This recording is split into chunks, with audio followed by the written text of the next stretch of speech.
Got it, Imam. I'm coming right behind you. MashaAllah. أعوذ بالله من الشيطان الرجيم بسم الله الرحمن الرحيم الحمد لله رب العالمين وأفضل الصلاة وأتم التسليم على سيدنا محمد وعلى آله وصحبه أجمعين الحمد لله رب العالمين وأفضل الصلاة وأتم التسليم. That's you. الحمد لله رب العالمين وأفضل الصلاة وأتم التسليم على سيدنا محمد وعلى آله وصحبه أجمعين ورضي الله تعالى عن السادة التابعين وعلماء العاملين وأئمة الأربعة المجتهدين ومقلديهم إلى يوم الدين أما بعد السلام عليكم ورحمة الله وبركاته. Alhamdulillah. Before we get down to business, I want to ask all of you to like this video and share. Before we get into it, like and share. Share it on every platform you have access to, please. And while we're doing that, I am your brother, Naeem Abdullah, the Imam of Masjid Muhammad in Pittsburgh, Pennsylvania. And for those of you who don't know what Pittsburgh is, it's on the opposite side of the state of Pennsylvania from Philadelphia. And above me is our brother, Imam Faheem Lee, coming out of Camden, New Jersey, aka the Imam of the Boom Bap. Assalamu alaikum. Wa alaikum salam rahmatullahi wa barakatuh.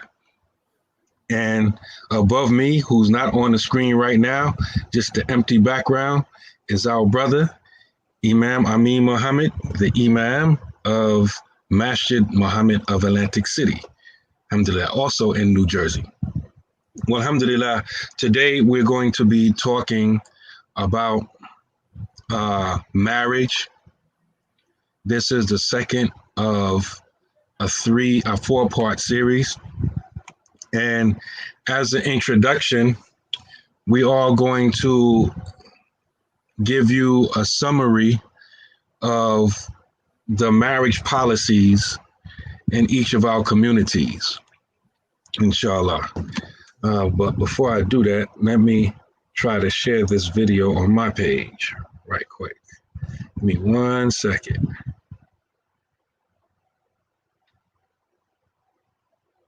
All right, cool.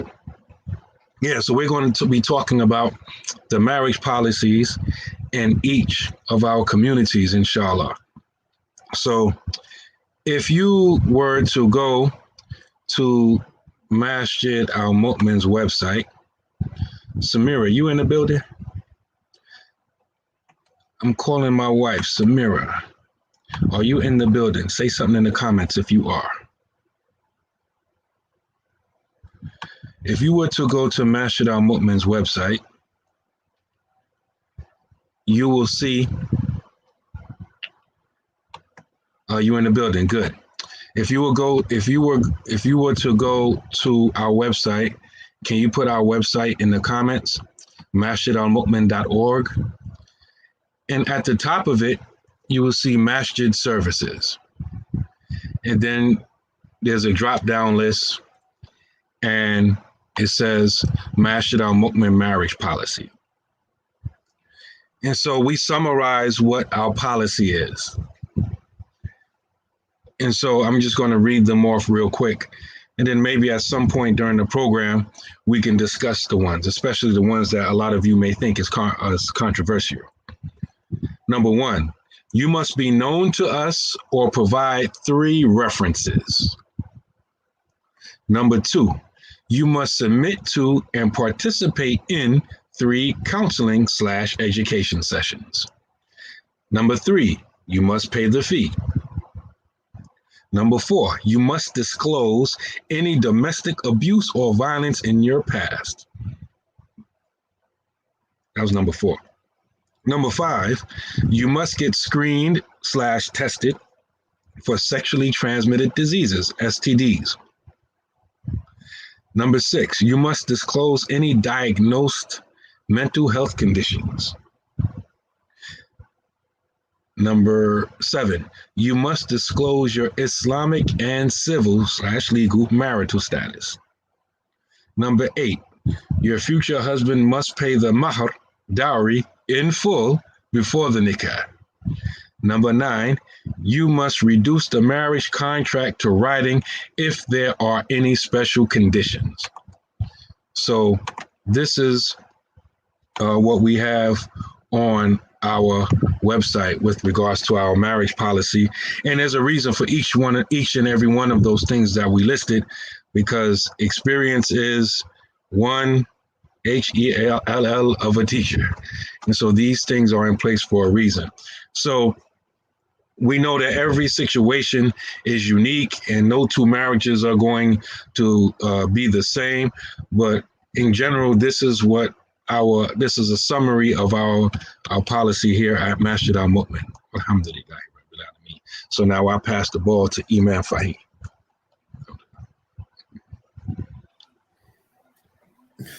Assalamu alaikum. Bismillah. Wassalatu wassalamu ala rasulihi wa ala alihi wa sahbihi ajma'in wa man tabi'ahum bi ihsani ila yawm ad-din wa ba'd. Alhamdulillah, thank you all for joining us tonight on this Black Imams Roundtable.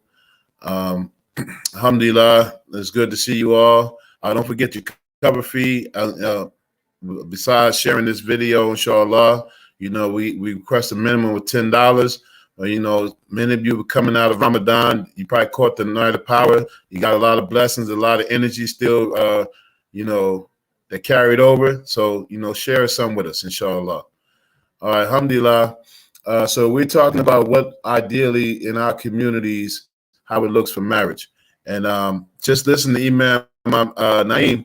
I'm going to have to revamp my policy, But basically, if you come to the Quba school in Islamic Center in Camden, I try to take each case individually. I'll try to assess what are the factors concerning the people involved.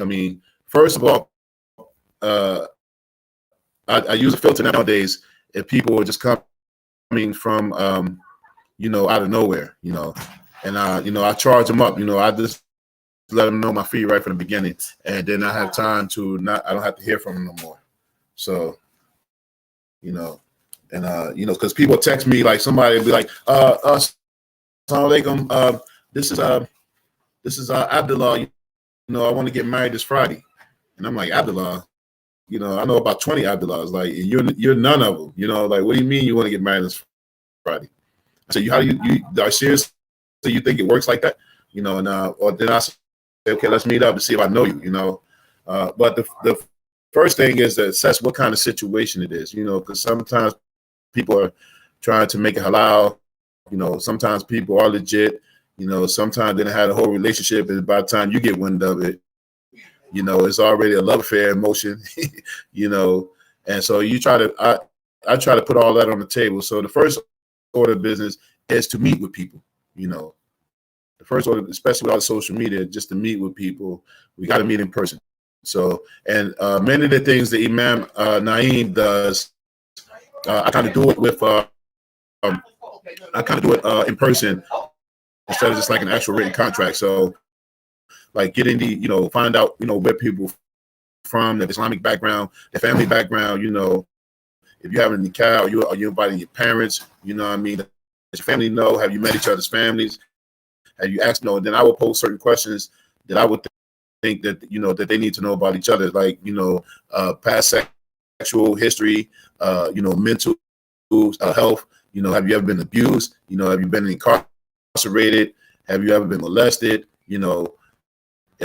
Outside children, how many baby fathers are there? How many baby mothers? What's your relationship with them? Did you ask each other about them? Have you met them? Have you talked to them? If so, why not? What's the issue? Why can't she meet your baby mom? Why can't he meet your baby dad? All that kind of stuff. And we'll have a discussion. And usually, if it's like a legitimate kind of meeting with brother, sister, with no pre-existing factors, I would, I have 3 meetings with them, so I always take advantage to get a free meal out the deal. I have 3 meetings with them, sit downs, and they discuss everything. Nothing's off the table. You can discuss anything. And I would tell people, make sure you discuss the things, anything that raises a red flag, or you think that either needs to convince you to marry the person, or things that you need to know that will make you think like this is not the person for me. And ask all of those questions, like, so you won't come to me later and be like, oh, well, such and such, and I didn't even think about it. Yeah, you think about it now. Think it for a moment, and think it through. And after the 3rd meeting, the brother will have to let me know if he's going to be intended to it, so no one else can ask for hand in marriage. So, and that's how I usually do it. But again, situations are sometimes delicate, sometimes they're easy to deal with, we discussed this dowry thing. I do try to, I don't make any stipulations, but I try to encourage the brothers, like, I get situations where a brother don't know what to get. No, okay, yeah, well, give her $1,000, give her $2,000. I think the next one I'm going to make a suggestion. Yeah, give her $5,000, just to see where he is, just to see where he is, and if he got it, yeah. Because I've had people, offered like 5 or 10 grand. I even had a brother that got married for 15 grand, and I was like, wow, mashallah, wouldn't have been me though, but so that's the kind of thing you come to our masjid. And see, we in Camden, we have a delicate situation because we got a lot of Muslims who are displaced. We often discuss about the Wahhabi influence, and you got a lot of Muslims who are confused. And so I try to assess each one to see if they really sincere. Some people, they just want to do the right thing. They want to get married. Some people, it might be a system from my community and then somebody from the Wahhabi community. So, I got to bring them in and interview them so the sister can see, why I'm telling you not to marry this brother. You know what I'm saying? And, people go do their own thing and then they come back to you and then you're supposed to fix it. So it's a big mess, and, dealing with it head on is, it's a lot of problems. But, that's basically the policy, interviewing, question and answer session. And then, after they meet and they find that they're compatible, then, have the parents come to me, and if I've had on occasions where we had the mothers and the fathers, they would come to the masjid, and, if their family is, if they're still living or anything, or if they don't have a relationship with them, find out, why doesn't he have a relationship with his father? And if he doesn't, that should be a red flag, because are you going to help him to repair it? Are you going to help him to, do things like that? Why can't you talk to his baby mom? Don't let him run. Don't let him finesse you about that kind of stuff. Is he involved with children at least? You know what I'm saying? If he's not, why not? Because if he's not involved with his children, how involved is he going to be with your children? This is something you should ask. Things like that. And then Imam Amin was talking about, don't listen to them. They don't know what they talking about. The sunnahs that the mother believed was never married for what was equivalent to $35. I got a cachet of roses and a site Bukhari, that kind of stuff. But basically, I try to take each case separate, and it just depends on where they're from. You know what I'm saying? I've had people that came highly recommended. They just, there's instances where people can't get in touch with anybody, and I knew them.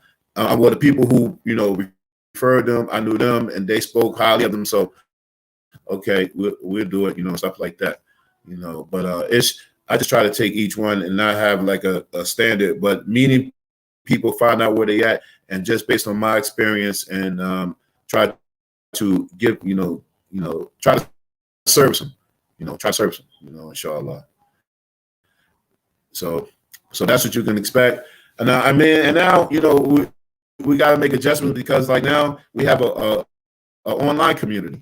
We have a growing online community, and many of you, as we suggested, if you're trying to get married, a lot of times people have to meet people online. We don't really have a community structure. So, we got to screen people, things like that. So we still do it, but And I got to stress this, sisters, make sure you go through your wali or your wakil so he can screen out the BS that brothers be feeding, because brothers be feeding you some BS, and then you got to listen. You got to listen, Every man ain't, trying to keep you for himself, you know what I mean? And if he's an man like me, he's trying to get rid of you because you've been a headache the whole time. And you only call me when there's all these problems. Like I'm just supposed to, oh, assalamu alaikum, man. Don't ask what I'm doing. So this is what happened with the brother, right? Wait a minute, I'm in the middle of a, business meeting, like doing the Jeep check. You know what I'm saying? So, but just listen, but that's basically the policy with me, inshallah. So, all right, that's all I got, man. It's your turn. Live to you. Alhamdulillahi Rabbil Alameen. Wassalatu wassalamu ala Rasulillah wa ala alihi wa sahbihi ajma'in. Asalullah tabaraka wa ta'ala husn niyyah. Masjid Muhammad. Subhanallah.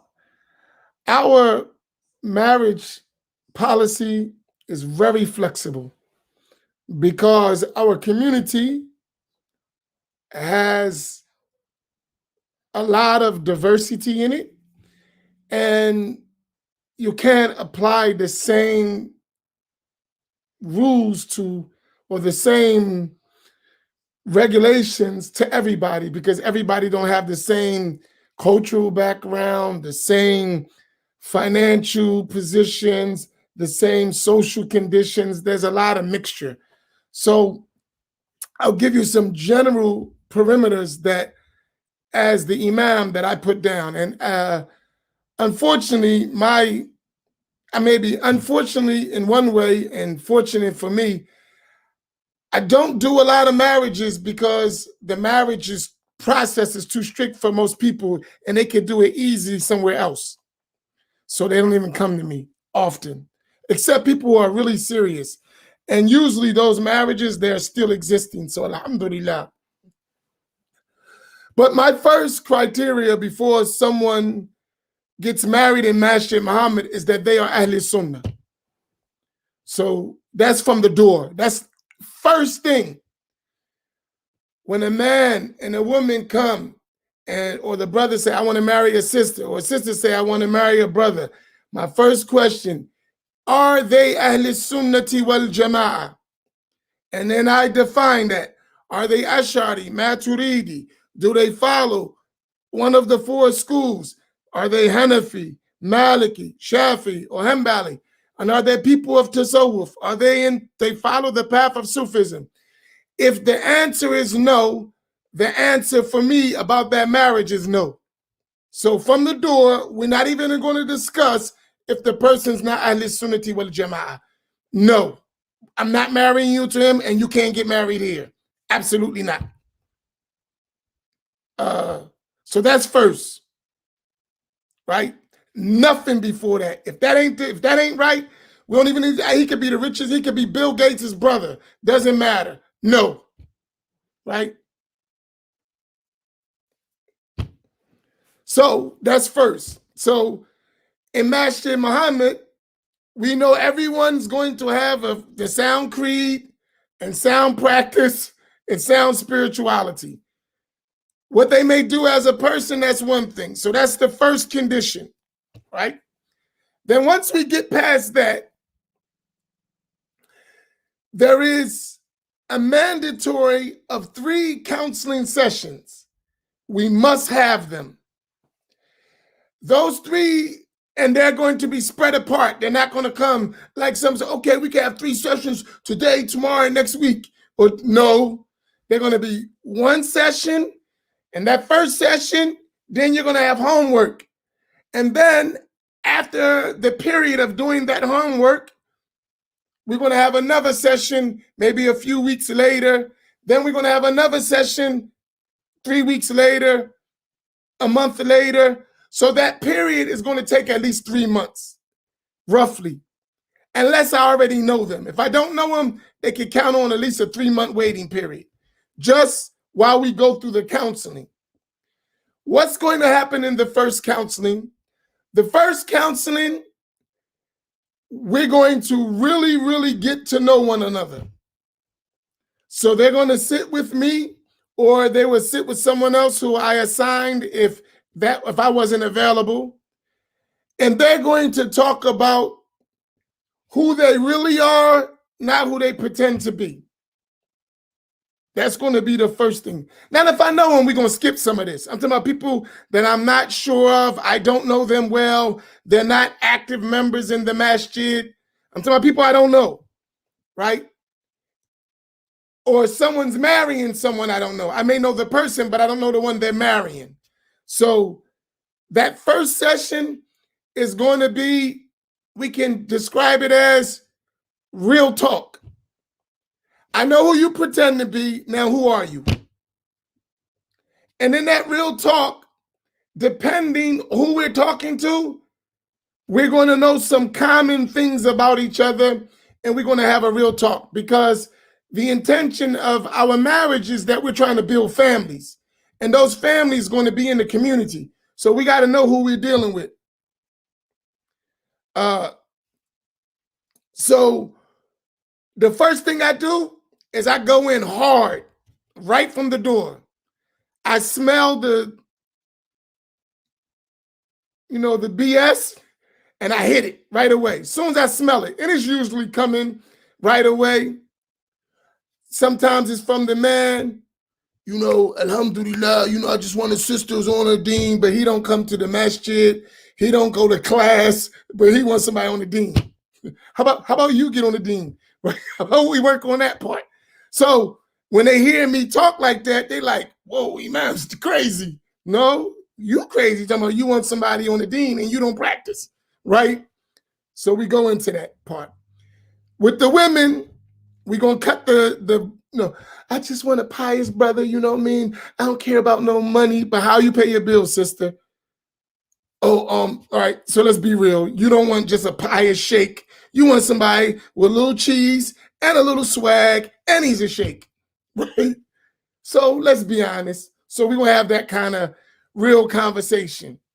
You don't just eat salad. You like steak, and you like mashed potatoes and vegetables, and come on, knock it off. So once we get past the fakery, then that's the first session. And then once we get past it, the homework is, why did you come in here fronting? Ask yourself why you came to spend the rest of your life with someone lying to them or deceiving them. So I want you to go back and talk about that, and check on yourself why you did that, right? Why you coming here fronting? For what? So once we get that, because I've seen it a lot. I've seen a lot of the fronting stuff, and it's a destroyer of marriage. Sometimes marriages don't make it 2 months because of that. Everybody got their representative, and they went through the whole process with a mask on and never took it off until they got the marriage contract and exchanged goodies, and then it comes off. So that's number one. After we get past that, the second one is now we're going to talk about the rules of the religion. So we're going to go over a book of al-fiqh according to one of those schools. Since we are Shafi'i, usually is in the Shafi'i school, right? And we're going to go from A to Z. We're going to talk about marriage. We're going to talk about the types of divorce. We're going to talk about child custody. We're going to talk about rights and responsibilities.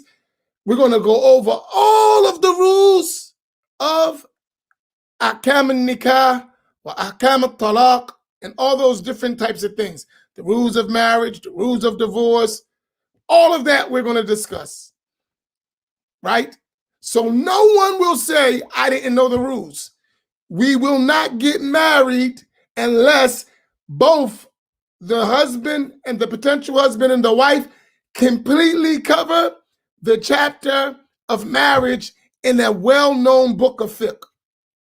So that's why you say you got to follow a madhab. Because if you don't follow a madhab, you're going to make up your rules as you go along.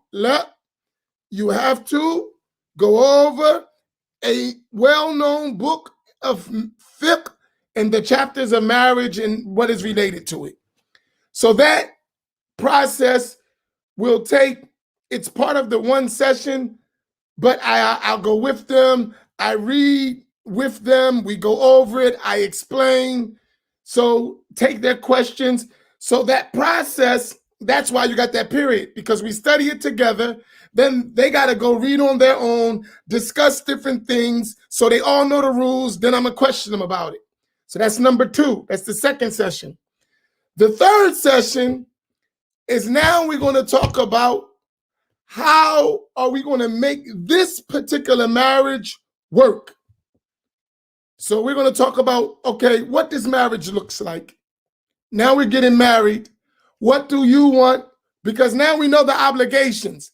And I don't believe we can live on obligations. So now we live on courtesies. So what are the courtesies you're expecting from me? And what are the courtesies I'm expecting from you? And then we have that conversation. And there usually we discover after all that, if people make it through all that, now we're really serious. And now we're just trying to set up a situation where the marriage lasts, right? After going through all that, then we'll set a date for the marriage. So that's the process. It is very intense, and many people don't want to go through all that.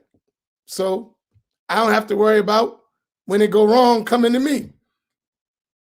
Oh, Imam, I need you to take care of this. I had nothing to do with it in the beginning, so don't call me in, it's over. I can advise you, but I don't have nothing to do with that at all. I can give you some advice, and you need to go back to the one who let you do this mess to fix it, right? So that's Masjid Muhammad. And I'm hoping to add to that, one last thing, is that we make a group of Imams, like myself, Imam Faheem, and Imam Naeem, and we add an additional part where you talk to different Imams and get advice from them and seek their blessing and support in what you're doing. That's another element that I want to add in the future, inshallah. So that's Masjid Muhammad. And I'm open for any comments or questions. Imam Naeem? There was one question Hassan Ali asked. I saw it up in the comments. I remember it, so there's no need for me to try to find it. But he said, when I mentioned or when I read on our policies about the dowry being paid in full before, he Captain Hair Splitter, he like before the marriage or before or at the ceremony. In other words, before I do the ceremony, yeah, that right there. Question, Imam Naeem, does the dowry have to be paid before the nikah or at the time of the nikah? Either or. Long as before, the offering acceptance is done, that the nikah is paid. And a lot of times, we know that it is permissible to defer the dowry or part of the dowry, long as Islamically that the dowry is established in some form or fashion, it's Islamically permissible to defer it to sometime after the nikah. But experience has taught us that usually if the dowry is too high and the brother intends on paying it after the dowry, a lot of times the mahar or the dowry ends up never getting paid, or some other type of nonsense. And so the best thing is make the dowry where the brother can afford it. And if you don't want to come down on the dowry to make it where he can afford it, then we have a bigger conversation. If he can't afford your dowry, he doesn't have the type of money you want. Why are you talking about marrying him in the first place? So that's a throwback to Imam Amin and the sisters, $5,000 dowry, $5,000 dowry that people have been talking about a lot. Alhamdulillah. So that's what that is. So this is not saying that we're making Because some people try to say, how can you say, what the Sunnah doesn't say? We're not saying that. It's just you want to get married here, you pay the dowry ahead of time, or at least by the time the nikah or the marriage takes place. That's all.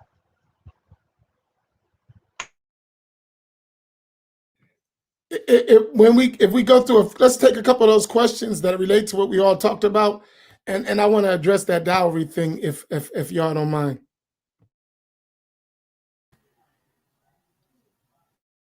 Yeah, go ahead. Do we have any quick reminder? See that. Real quick reminder: pay that cover fee, man. All right. I'm saving up for my dowry. This is easy. This ain't gonna hurt your 5K. Oh my goodness. I'm just looking at another question here from Hassan Ali also. It says, should a sister considering marriage contact her wali first or one of the Imams? I think there's one and the same. No, I'm joking. I think it's one of the same. It should be a seamless conversation. And I wanted to really kind of talk about that in a way, because we have to understand that in a lot of cases, the Imam in the Muslim community, in our context in America, for a lot of us, especially African Americans, Black people, is really filling in for the role that a family would normally play. Like traditionally, the wali he's representing it's not just an individual, he's representing the family.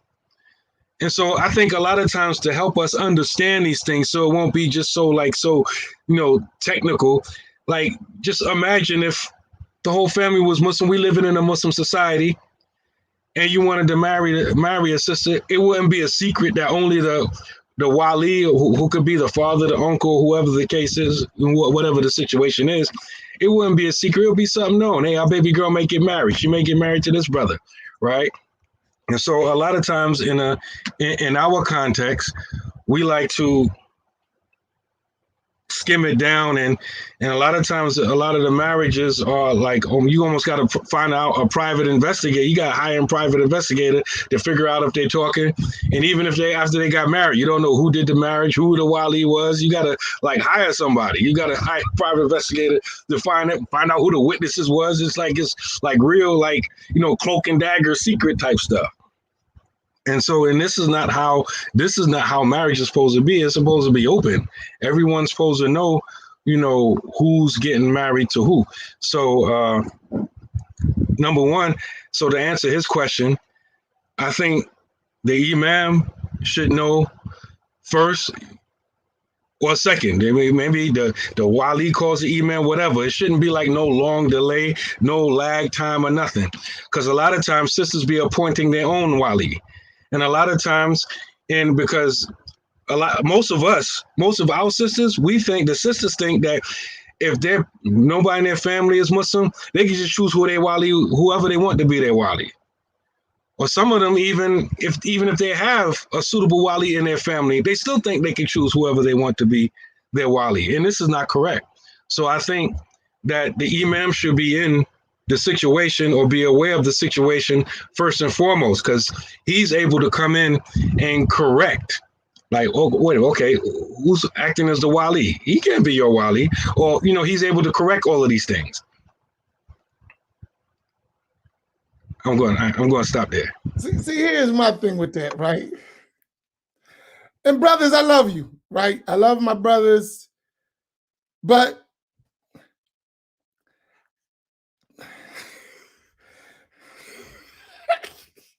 stop, please, stop. Not all of us are the same. I agree. Not all of us the same. But when we together and you hear some of these war stories these dudes be telling, right? Them back in the day stories. Brother, you know, what is the word for that really when I'm saying brother, you mind? Ninja. Derogatory term for a black person. Come on, man. Knock it off. Yeah, Come on, I was getting it. I was, and you crying about $5,000 for somebody you plan on spending the rest of your life with? Oh, wait a minute. Maybe you don't plan on spending the rest of your life for that with her. That's why you want her so cheap.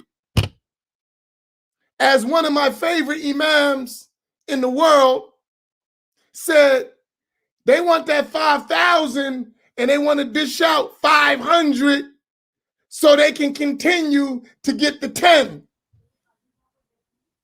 I didn't say that. That was one of my favorite Imams said that.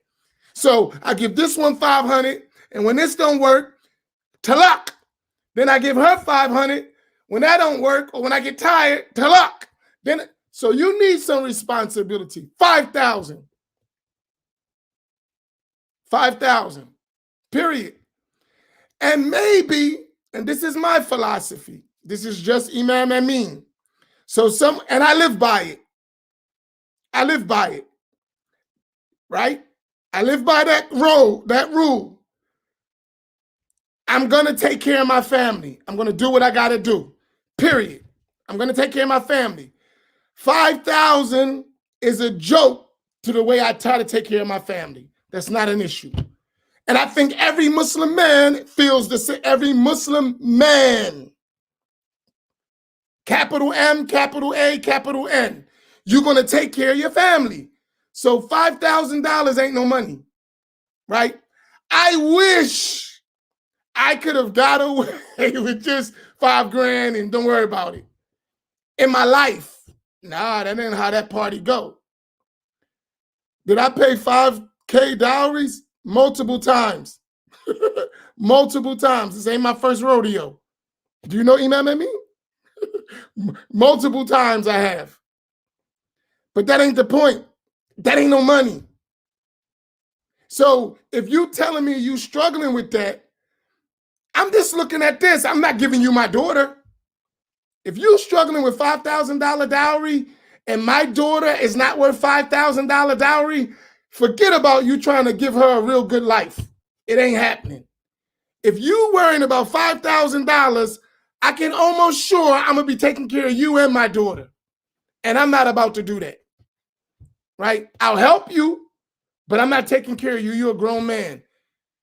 Right? So I'm saying that's just a sign for me. It's a sign.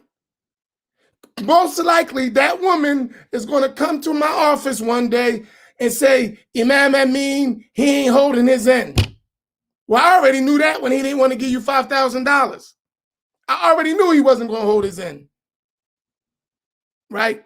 So my thing is, I'm not saying that's a standard. That's a precautionary measure to make sure you, sister, don't marry no bum. That's it. Now, if you want to marry someone who don't want to give you that and don't think you worth that, and because that's how they say it. I mean, let's keep it real, brothers. Right? Man, she ain't worth that. Damn. Seriously? Like, she ain't worth that. What is she worth? And what do you determine that she's worth?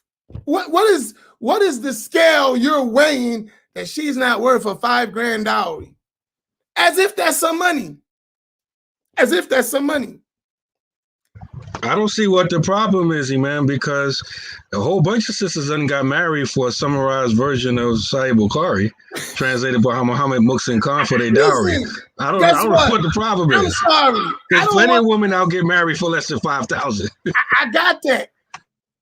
But now let me ask you this. How many, if we took a poll, how many of those marriages last? Say 5 years. If we took a poll, your experience as imams, the cheap dowries or let's say the inexpensive dowries, because I don't know why people think $5,000 is expensive.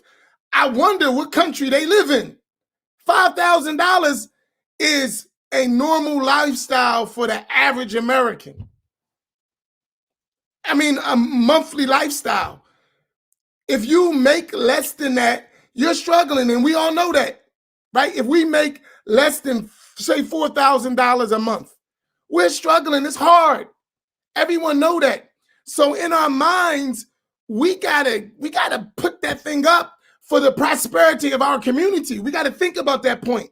If the mindset of I don't want to give my wife a dowry, if I don't want to give my wife any money, what I'm gonna do for the masjid in the community?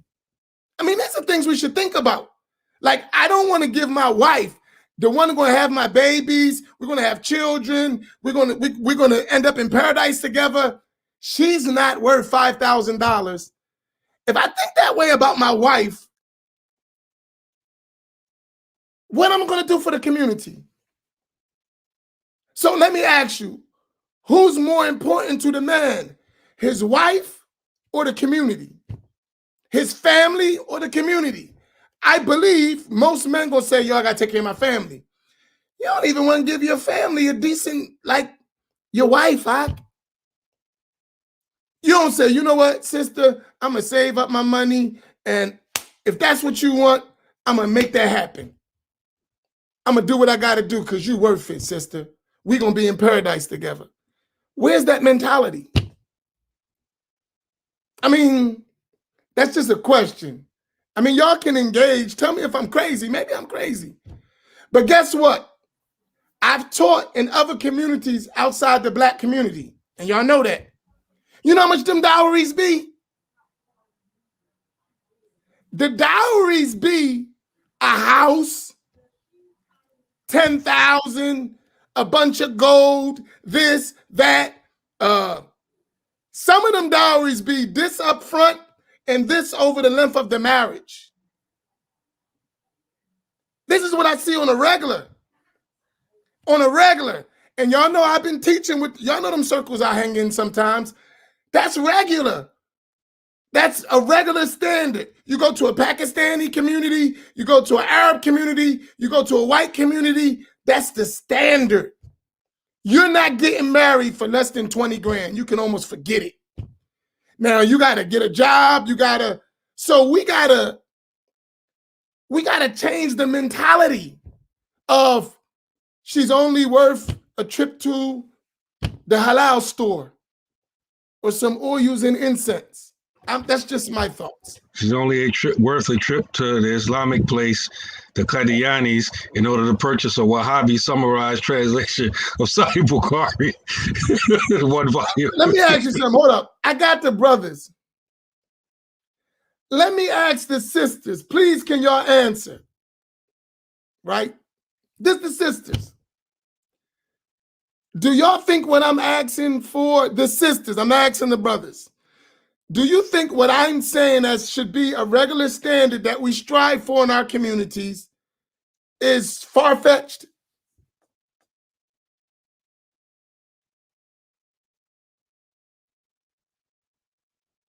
I'm asking you. Y'all sisters, please answer. Do y'all think I'm saying that's far-fetched? I mean, looking at the women.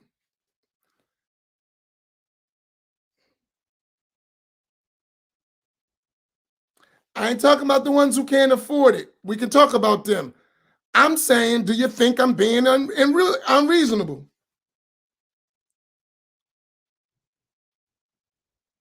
So, brothers, these are our women.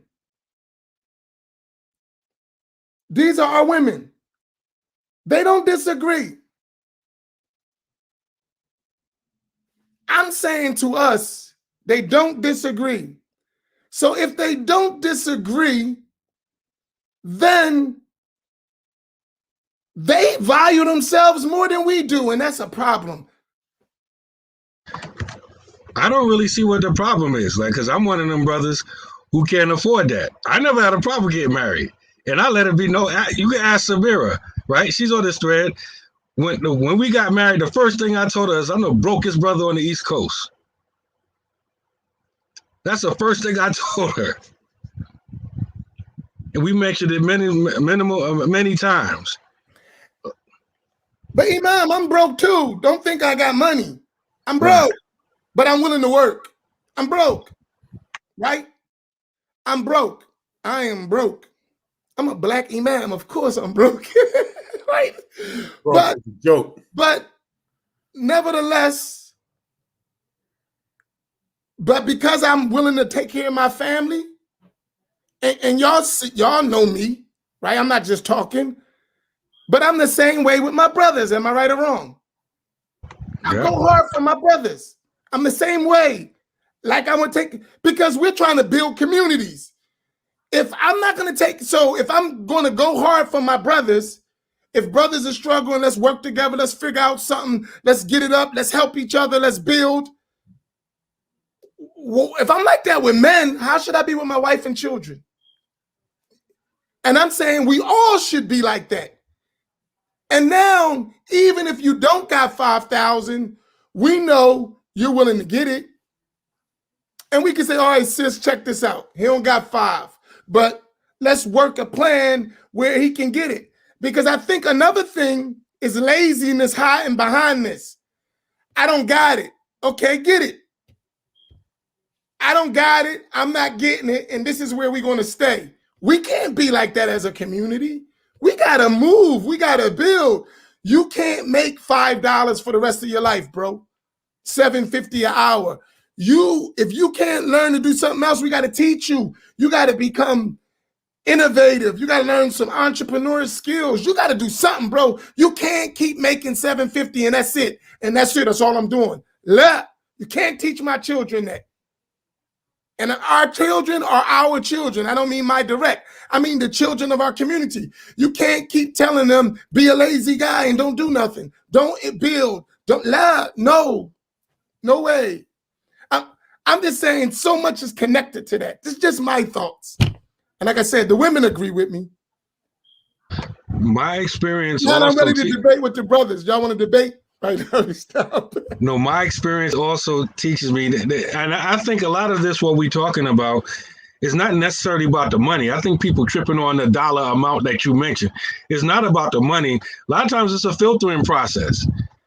You know, make the dowry to such a level that it screens out a lot of the BS, and a lot of brothers that's coming with the BS. It's not necessarily the dollar amount. Like, and also when it comes to this issue, one thing that I've seen common too, like a sister will agree to a deferred dowry, right? In other words, a dowry get paid at some, unspecified later date within the marriage. And I've seen many sisters agree to pay some or all of the bills up until he gets on his feet, which is another undisclosed, unknown later date somewhere in the marriage. And then the brother will be in this marriage, being taken care of by his wife, and then be engaging another sister at some point in the marriage, coming up with the same agreement. So he's married to one sister, and he ain't really paying nothing, or he paying some bills. And then he's contracting, he's about to get in polygyny. And then the first wife like, oh, wait a minute, hold up. I caught you talking to the sister. Well, I have the right to have 2 wives. You can't make haram what Allah made halal. I'm like, wait a minute, it's my right that you take care of me. How you going to take care of 2 wives? You can't take care of 1, right? And then it's like, you agreed to this. Well, you going to take care of her, not take care of me? Well, she agreed to it too, right? That's what the brother going to say. And then the first wife will say, no. I want you to take care of me now. And says, you're going to marry someone else? I need you to take care of me right now. And then that's usually when it comes back before the Imam. And it's usually the sister that brings it before the Imam. And then the sister's like, listen, this brother don't even fulfill his rights.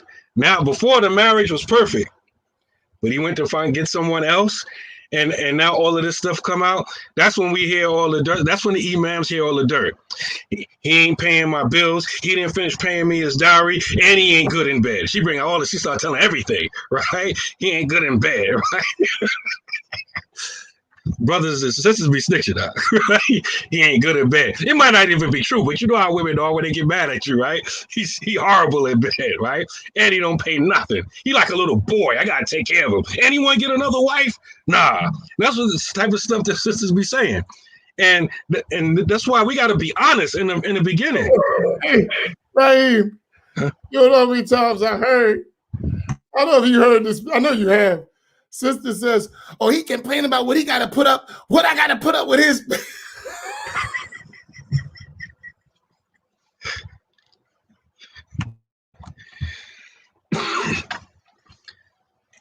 And so that's why I think it's better to be honest in the beginning. Because sisters will tolerate a lot from a brother until in their mind, he violates, the trust in their mind. In his mind, he's technically right. Hey, the sister gave up her rights and I'm cool with that. I'm not violating. I'm about to marry someone else. And she's going to give up her rights too. She agreed to it. She knows what her rights are and she voluntarily gave them up. What's the problem? Right? That's the way the average brother thinks. Sisters ain't thinking like that. That's why it's best to be honest from the door.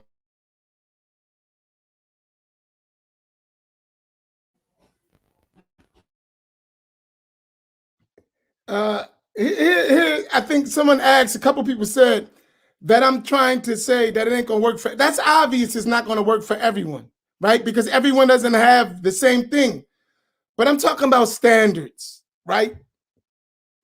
Every kid don't go to school and get an A on their report card, but we don't want people bringing in Fs. But realistically, some people are gonna get an F. Some people are gonna get Ds, some people are gonna get Cs. But we want a standard where we push excellence in our community, right? And I just think there has to be some standard in our community that's just not, we do whatever we want and we don't care. And a lot of us brothers, we know ourselves. We just refuse to be honest. We're trying to get the maximum for the least. We want the maximum for the least. And that's just not a good look. And we've done it. And as my family always say to me, how'd that work out for you? Right? We've done that for a long time. How did that work out for you? How does it work out for our communities? How are our children seeing all these broken marriages over and over and over again? Because the way we go about it. What about that?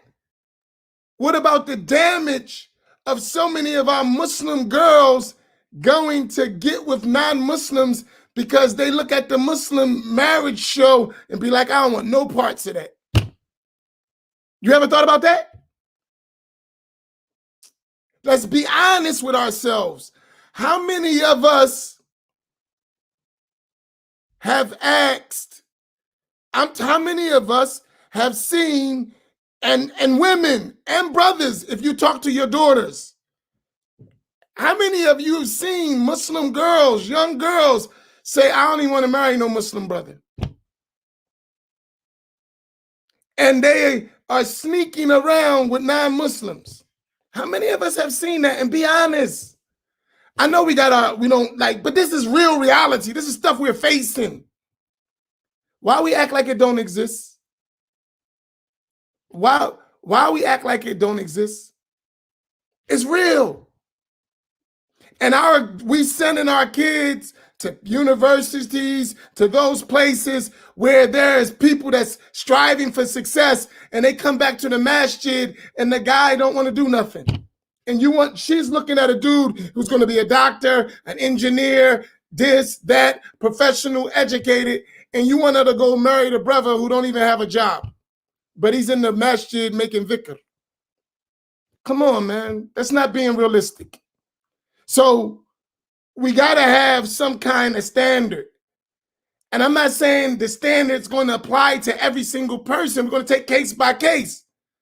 But we have to change the conditions of our community, man. We have to see it.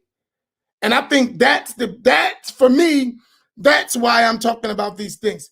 Because to me, $5,000 is not really a high dowry. So that ain't really it, like Imam Naeem said.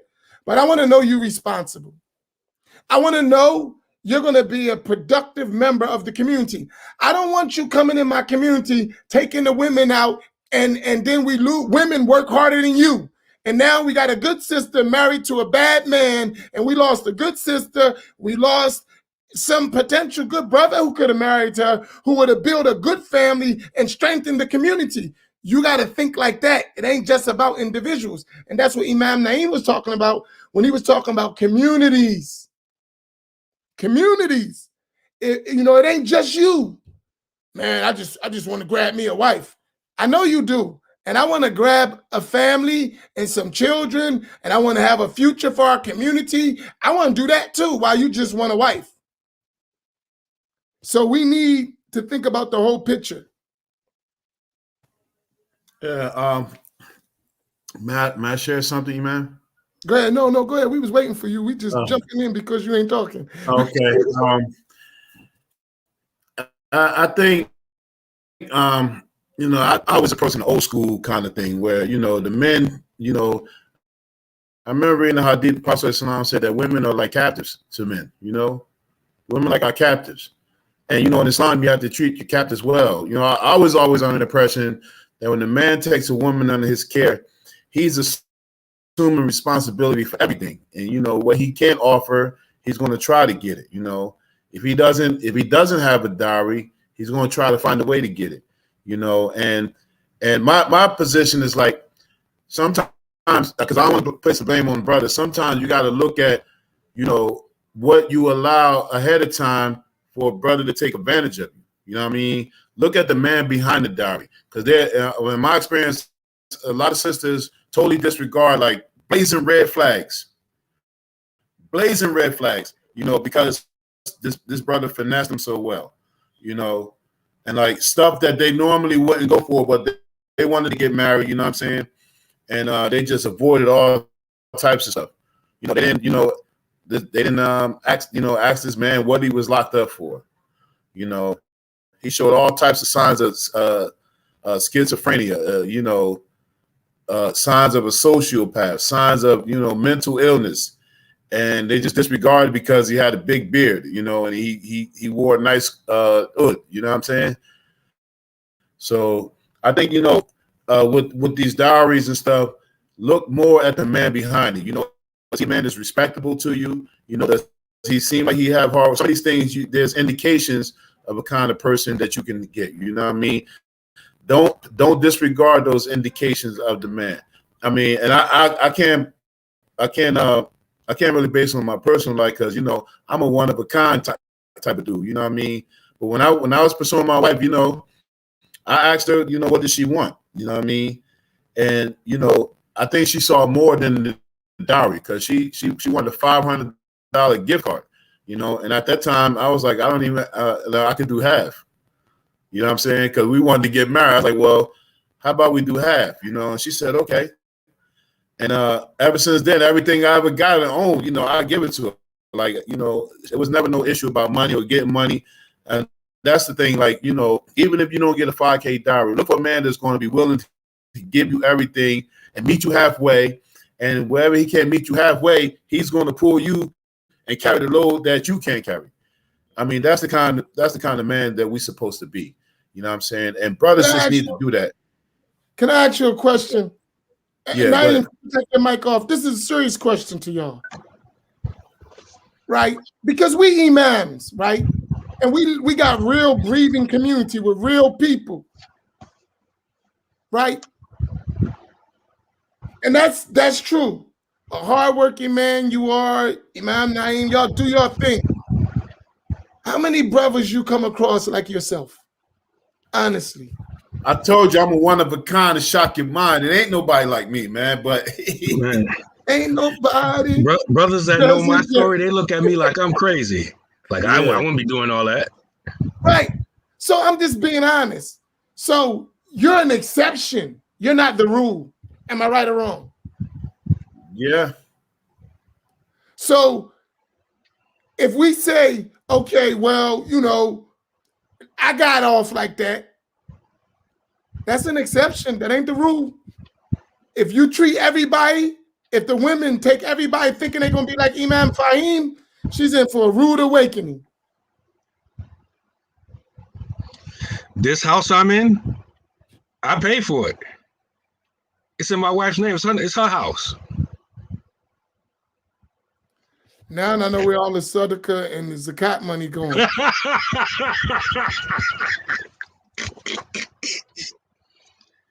I mean, some people I know it be like, it's in both your names, right? Nah, I ain't doing that. Right? I want my wife to not have to. If you're not paying rent, you're not paying a mortgage. That's a big worry off your plate. That's something she ain't got to worry about, right? You know, and so people like worrying about it's not only trust. I know my capabilities. I got skills, and Issa says that's trust. It's not only that. I'm not tripping on that, and I'm the type of dude I can't afford no $5K dowry. I can get it. Like if it's a long engagement, I know I can get it. That's not an issue. But me having 5,000 sitting around, okay, I want to get married today. Right now, I have 5,000 here. No, I don't have it like that. But I know I can get it. I only have no doubt in my mind about that. But a lot of people, and I think it goes back to what I think I mentioned it last week, and Issa kind of like touched on it. In our minds, we enemies to each other. I'm not giving $5,000 to my enemy. I want with you because I want to get some pleasure from you. I want to derive pleasure from you. But you like a necessary evil. I don't really like you like that. I just want to get some benefit off of you, right? And we don't like to address it, but in our minds, this is the way we really look at each other. And women like the same way. Like, I don't really trust you like that.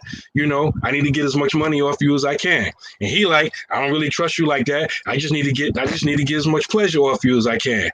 For, as you said, like for the least price, $5,000, nah, maybe $500, $50. How much is the small, not the big one, the small summarized version of Bukhari, Muhammad Muhsin Khan from Islamic Place? How much is that? Okay, I'm willing to do that, but not too much. And I think a lot of people are triggered by that. Like I'm reading the comments, a lot of people is triggered, and we already said multiple times that every situation is different. 5,000 is just a number, but like people is really triggered, and I think that what's triggering is the real issue. Because if you really want somebody, if you really want to do something, you do what it takes. Several people said it in the comments. If you really want to do something, you do whatever it takes to get what you need. I want to ask a question. Since we're family here, honest, like we all family. Sisters, because the brothers can answer too. Sisters. All right, we talk about the money. Religiously, we're going to talk about this coming up in our next segment too. How many of the brothers and sisters, right, before they got married, actually learned in some kind of detailed way the fiqh of marriage and divorce? I just want to know that. Because a lot of us are married, right? Is that something that we even really pursued?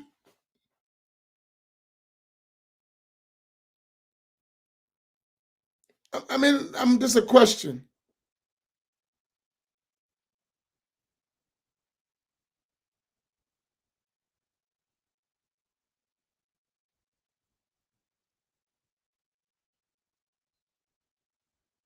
Everybody did. MashaAllah.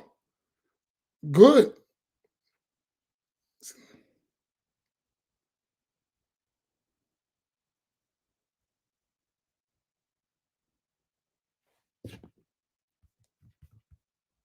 Now I'm going to ask the next question. Watch this, Imam Naeem. All of you said you did. What madhab and what book? All y'all said y'all did. Here comes the following question. What madhab and what book?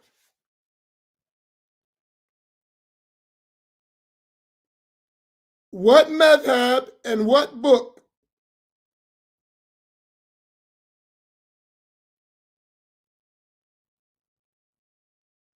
Bila madhab? What madhab and what book? Come on, y'all said yes fast. What madhab and what book? Risala. Okay, come on.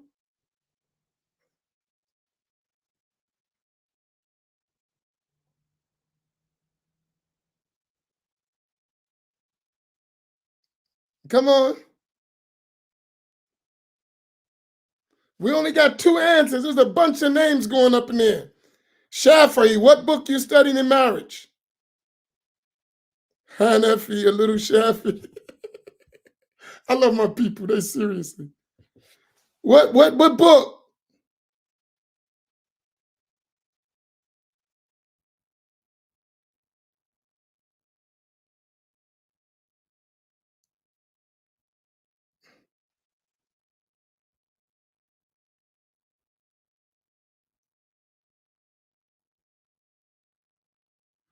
The short of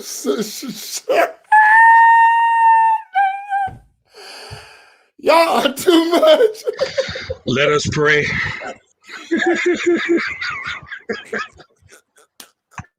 I love my people. Man, I love my people. Woo-wee.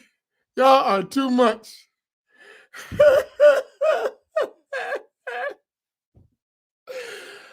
All right. Oh, my goodness.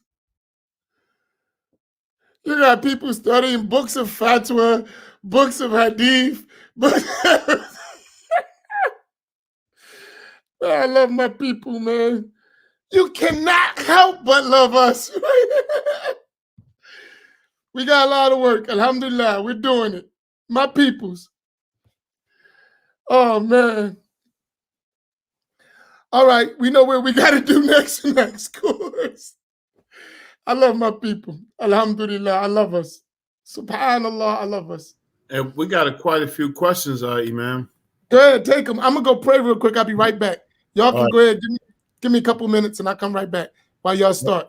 Okay. One question we have. Do you think it's a good idea for a potential spouse to talk with a former if there is one?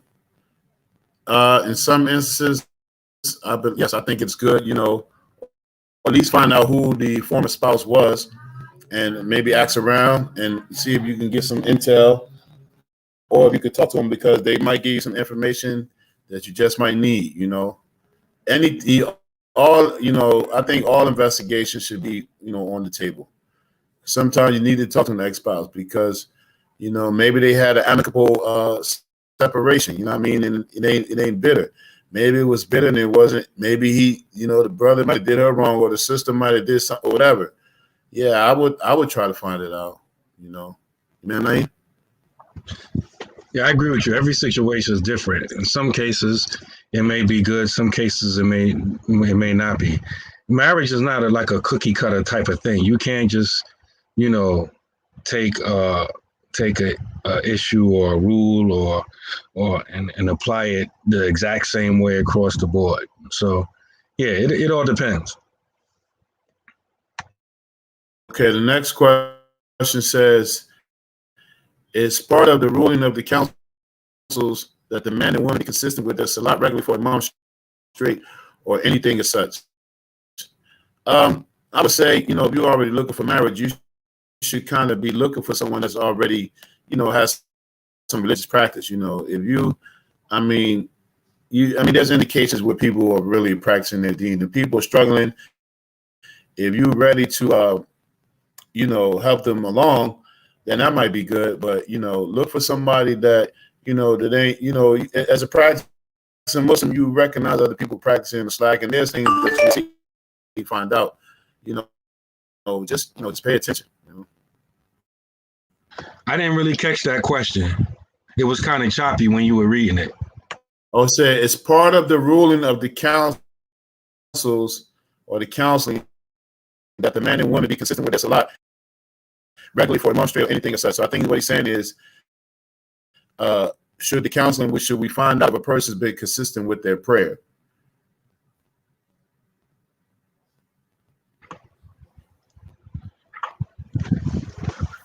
Yeah. Yeah. Yeah. Yeah. Yeah.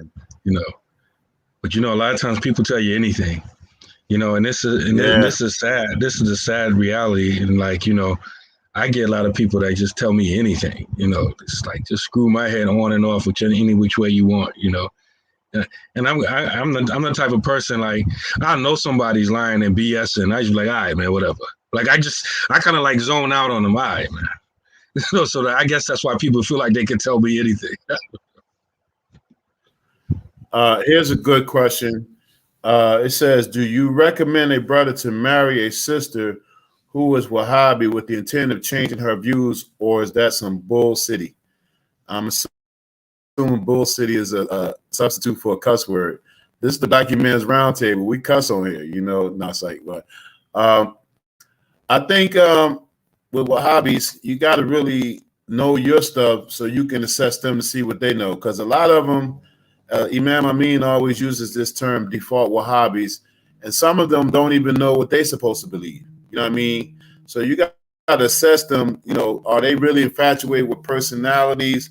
Are they always quoting stuff and, call Allah, call Rasulullah, Sheikh bin Baz, Sheikh Fawzan? You listen for some of those cues. You know what I mean? And a lot of them, they just never been exposed to nothing else. So you have to be tactful in understanding what they know, and then are you able to teach them, or will it be something where it's a conflict of interest? If it's something that's conflicting all the time, where they, always asking for the dalil and the proof, and they don't even know how to recite Quran and stuff like that, then, that's an indication. But, sometimes they don't know. And when you are able to convey the true knowledge of Ahlul Sunnah wal Jama'ah, that's important. But you just be on alert, I would say that, just like all of the other previous questions, case by case basis. Like Imam Faheem said, it depends on, maybe that's all they know. Some people are more deeper into it than other people. And this is going to present real problems, especially, in technical aspects of the marriage. Like, the one mens thing is going to come up because, that's popular in their community. The Ida for Kula being one mens and all kind of stuff, because they're not following no fiqh. They just, just making it up as they go along, relying on hadith without the proper understanding of those hadith. And so if you're dealing with a Wahhabi, you're dealing with all that kind of stuff. And so I really don't recommend it. But at the same time, a lot of us are default Wahhabis. We Wahhabis and we don't even know it, or maybe we think we follow the madhahib, but a lot of our ideas or understandings are rooted somehow in Wahhabi misunderstanding of the deen. So that case by case basis. But a lot of times that stuff don't work. A lot of times, but every situation is different. Yeah. Here's a question. It says, will short questions on creed of Ahlul Sunnah wal Jama'ah, Fard, Ayin, and Tasawwuf be part of the council before the marriage? Yeah, it'll particularly show up. I mean, I don't want to. For me, I don't want to be in a thing of drilling people, but I do want to know where they're coming from, because some of these things, might be about people who said, that we witness every day. Imam Amin is asking people questions that he was talking about this morning. People come to class every day and they still understand some of these things. So some of these things, I don't think we can be sticklers about, but just to know that your deen, you know how to recite Al-Fatiha. If you claim you can read the Quran in Arabic, we would like to hear it. We would definitely want to know what your creed is. If you're praying, that it's assumed that you do know what you're supposed to, the do's and don'ts, what's sunnah, what's not. And tasawwuf is, it's a little slippery slope for some of us. We don't, we're still thinking that it's something else, when it's just purification of the soul and the practice of how to get yourself together. So I mean, it's case by case, but it possibly can be some type of quiz surrounding these things. Well, my experience, like, I'm not like Imam Amin. I listen for it. Like he may ask for it straight up. I listen for it, and more times than others, my experience is at least one of them usually is either outright Wahhabi or default Wahhabi. And once again, my experience is when I start, enforcing those things that I read in the beginning, which is part of our protocol, it's usually the Wahhabi that's going to have a problem with it. Like anything about money, about fees, getting married, he's going to say it's a bid'ah, and all of these things and references. And, it's the Wahhabi that's going to be like, nah, this ain't right. Nah, this is an innovation. Let's go someplace else, babe. They're going to be like that. So usually they end up not getting married with me anyway, because they usually find someone else that's more, that make the process easier for them. So, the Wahhabi on the default Wahhabi, it usually doesn't even get to a counseling session. When I'm just interviewing, just trying to see what's what and let them know what the situation is. They usually don't go past there.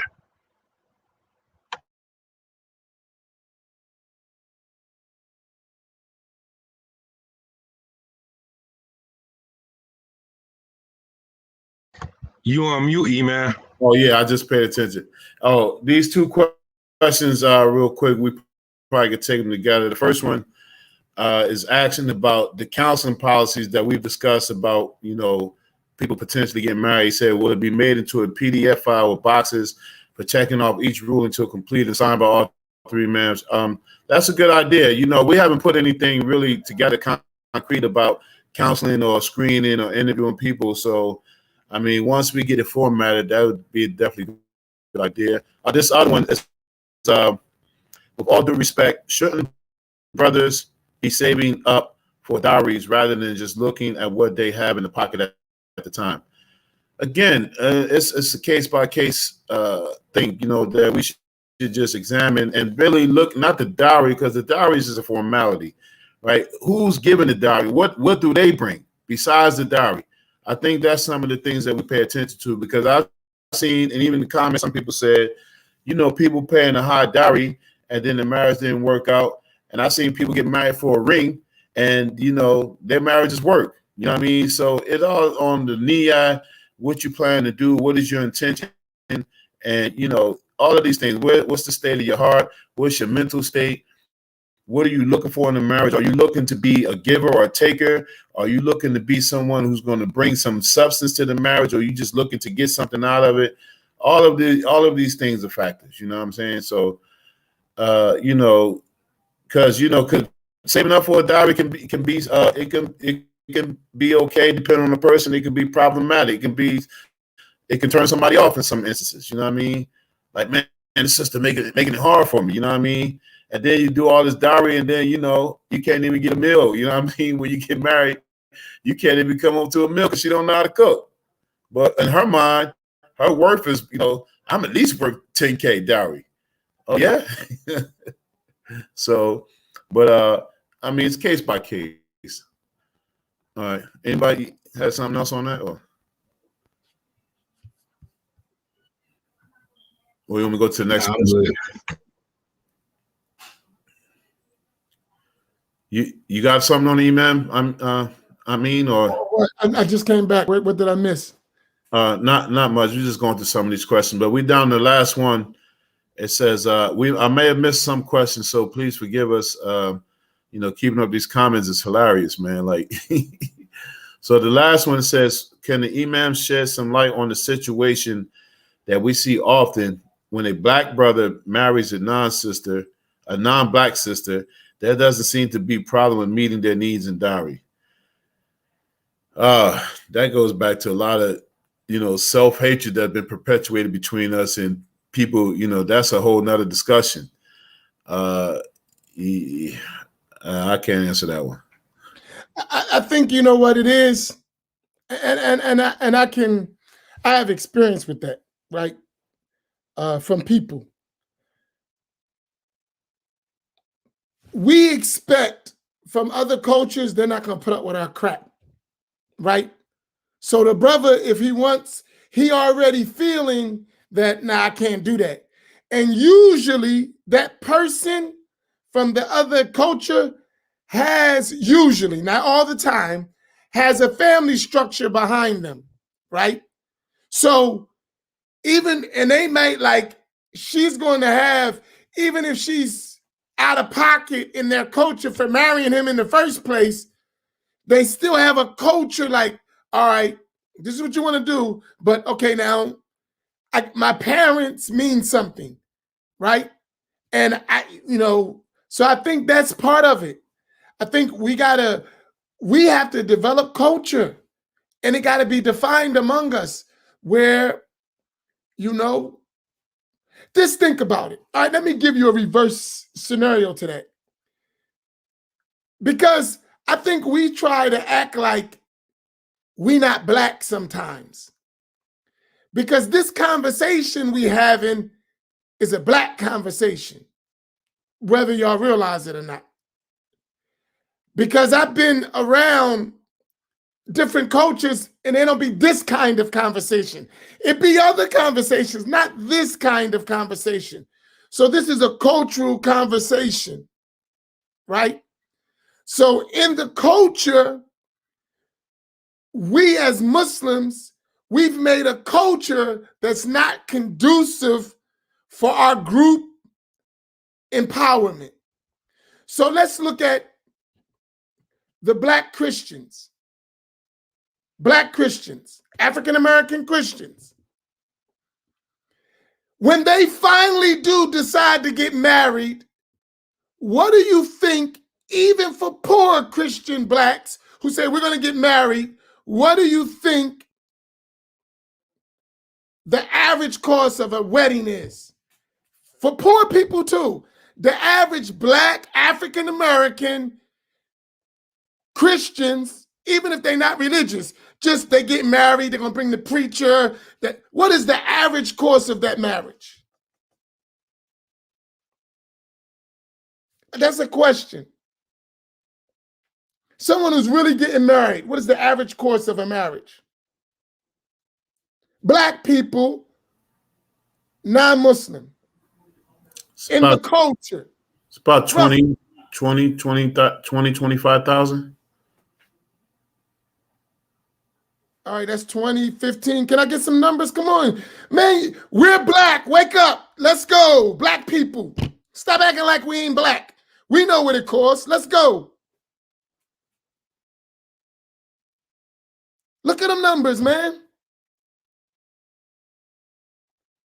So why? So that's a culture among us. That's a culture.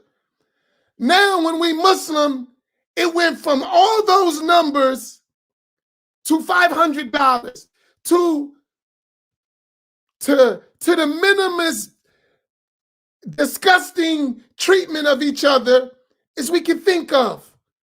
And the kuffar treat their women better than we do. Come on, man. And I'm not saying money's the issue. I'm just talking about the respect for the institution of marriage and family. As Black people, we don't do that. How did we get to Islam when Islam supposed to bring us up and we went way down? I don't get it. I mean, explain that to us. At least let me try some way to make that make sense to me. I mean, tell me how that makes sense. And we're trying to give da'wah. I mean, tell me how that makes sense.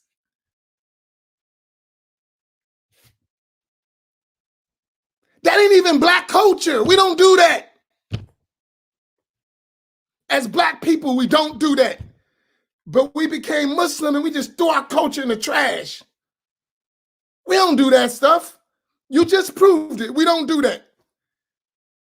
Now we say, La ilaha illallah, Muhammadur Rasulullah, and just boom. Come on, brothers and sisters. I mean, and it's reflecting in our masjids, in our communities. This attitude is a reflection of what we're dealing with.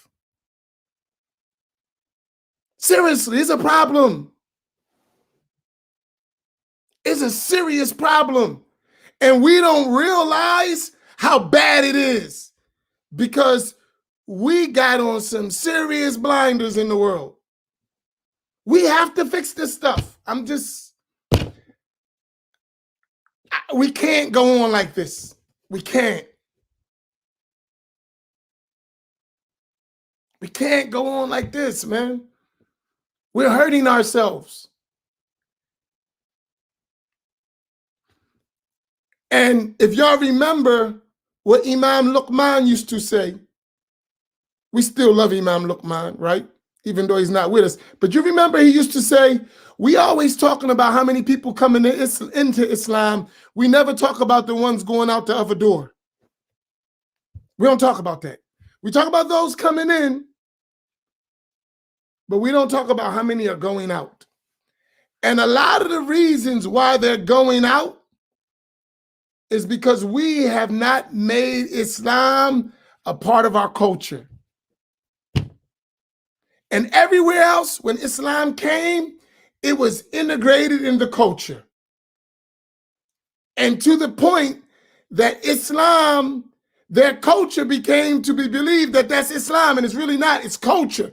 Because the culture, Islam got emerged in every different culture, and it don't look the same no matter where you go. You need to travel. Islam in China don't look like Islam in Pakistan. Islam in Pakistan don't look like Islam in Syria. Islam in Syria don't look like Islam in Africa. Cultures take the religion, throw out what's haram in the culture, and keep what is good and wholesome in the culture, and it's accepted in Islam. And we had some good things in culture in the Black community, and one of it was respect for ourselves. And our deen should keep that there. That's just Imam Amin's thoughts.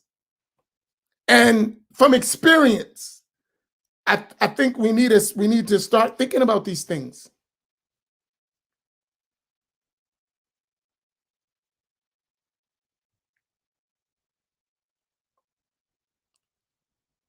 I don't know, maybe I sound like I just make it. Did everything just get quiet to y'all? It's like a funeral or something. Come on, wake up. Man, we just picking up the microphone that you dropped. That's a. But see, here's my point. I think what we've done too, we religiously talked ourselves out of work. We've learned to Quran and Sunnah our way out of productivity. And reality. And reality. And yeah, that's not the Sunnah. If you live the Sunnah, you probably would, most of us, if we saw the Sunnah for real, a lot of us would leave Islam if we had to live the Sunnah as the Prophet lived the Sunnah. You don't live no Sunnah, you talking. Like a few minutes ago, it took a lot for me to bite my tongue because, and I'm just going to try to be vague because I don't want to call anybody out, but you asked some questions and I seen some of the answers to the question. I'm looking at it, I'm like, you lying, right? Because you lying, right? You know, like, subhanAllah, let me just be quiet, right? I'll sit here like, come on, for real, right? You know, and what I see is that we be in these classes, reading our books sometimes, and then when it's time to practice what we learned in the books, it's almost like as if the person never read the book, right? And I'm like, yo, hold up. You was in the class where this was discussed. Now it's happening in your real life and you act like you don't know the answer. And I see this a lot, especially when it comes to marriage.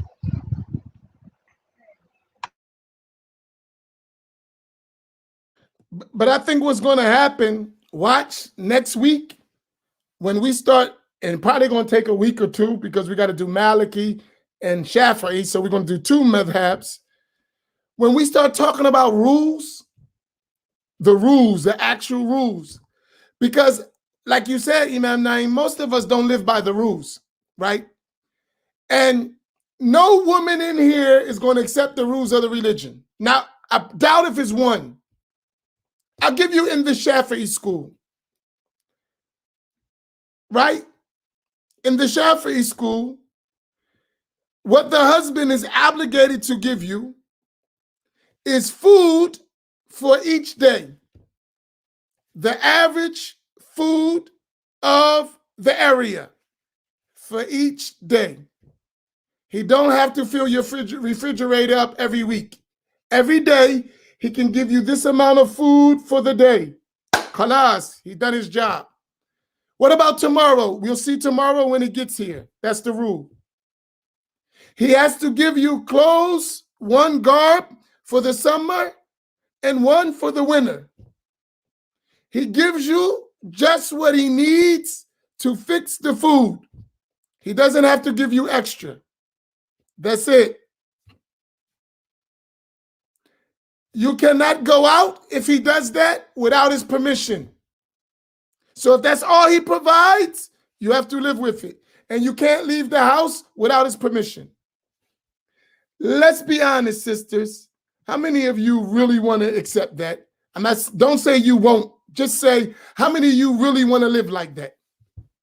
If the husband just did that, ask you, sisters, how many of you really, really want to live like that? Don't say I'm not doing it. Just say, no, that's the obligation in the Shafi'i school. In summary,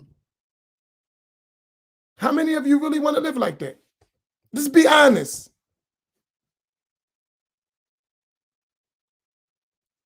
But the brother will tell you, mashallah, ana ala madhhab al-Shafi'i.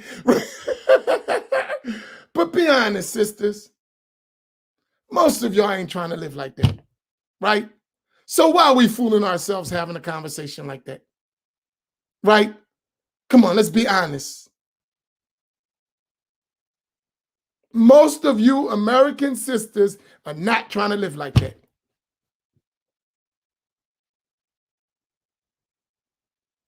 So since we're being honest, why are we going to have a discussion like that? Tell me about the rules. That's the rules. You're not going to set them anyway.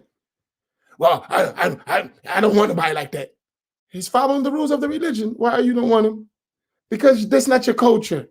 So that's my point. You merging things. Look, he said no problem. See, that's men. No problem praying 5K now. So, you know, that's why I said talking about rules. Really. And guess what, sister? On top of that, every time he calls you for enjoyment, that's all he got to give you, and you never can deny him.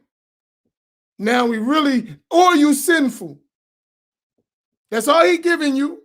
He's taking care of the basic bills of the house, the necessities. He gives you daily food for a day, right? No extras, just what you need, right?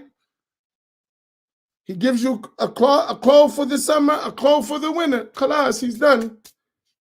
How many of us are really going to accept? So I'm just saying, be honest with yourselves. We're not that pious like we think. We're not. Maybe one day we'll get to have a mind like that, but we're not like that. Man, you ain't taking care of me. What you mean I ain't taking care of you? I got a car payment. That ain't my problem, right? That's the rules of the religion. That's not my problem. I don't have to buy you a car. I don't have to pay your car payment. I don't have to pay your car insurance. I don't have to do none of that. But we ain't living like that. And I don't expect a man to tell his wife that. But I'm just saying that's the rule. Do you follow my point? So when we talk about rules, right, we got to also talk about rules in the context of our reality, right? In the context of our reality, right? And that's important.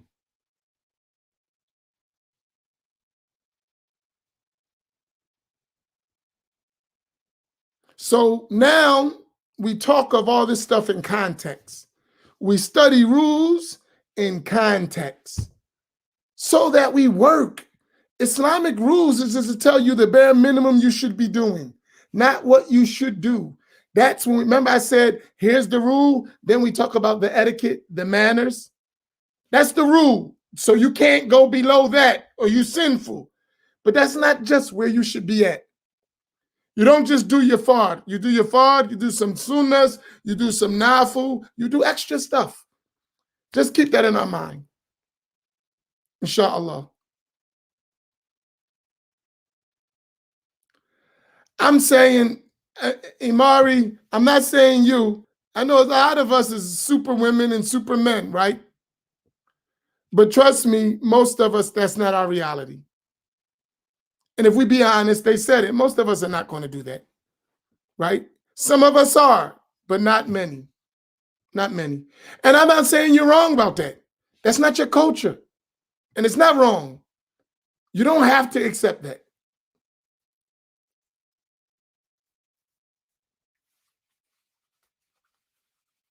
You don't have to accept that. I give you example. In the Shafi'i school, the wife doesn't have to cook at all.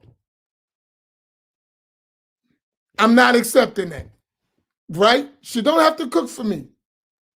She don't. I'm not accepting that though. She needs to go cook. She don't have to, but it's not haram for her to do it. And it's a courtesy to her husband that she cooks.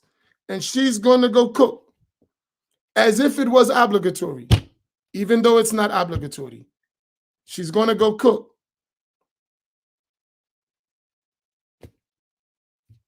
And you too? I don't know how to cook. So now you know she's going to cook or we're not going to eat.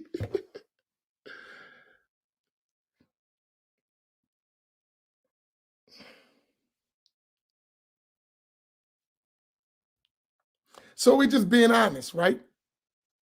I'm not Hanafi. Now in the Hanafi school is different. Hey, in the Malikis, do they got to cook for the man?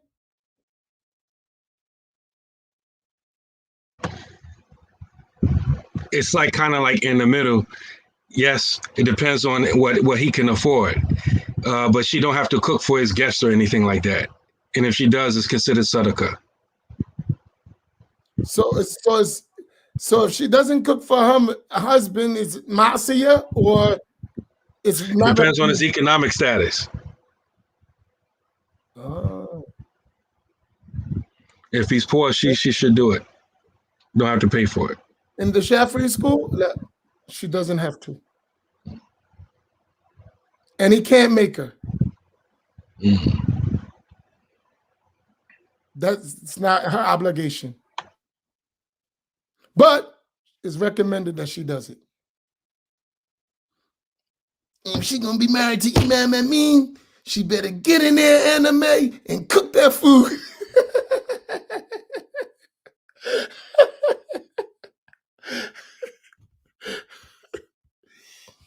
Eat the cake, anime.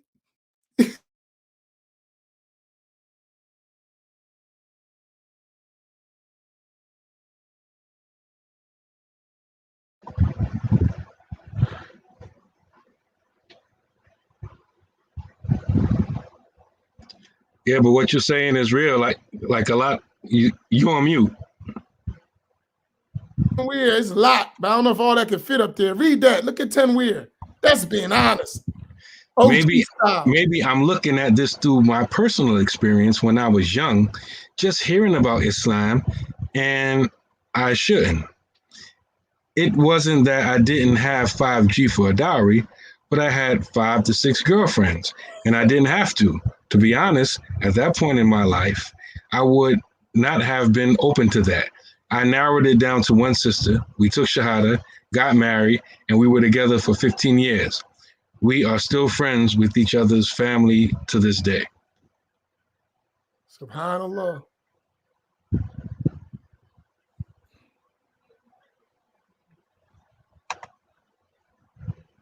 MashaAllah. That's nice. We raised $80 so far tonight. You know why, right? Jokers are saving up for their dowry.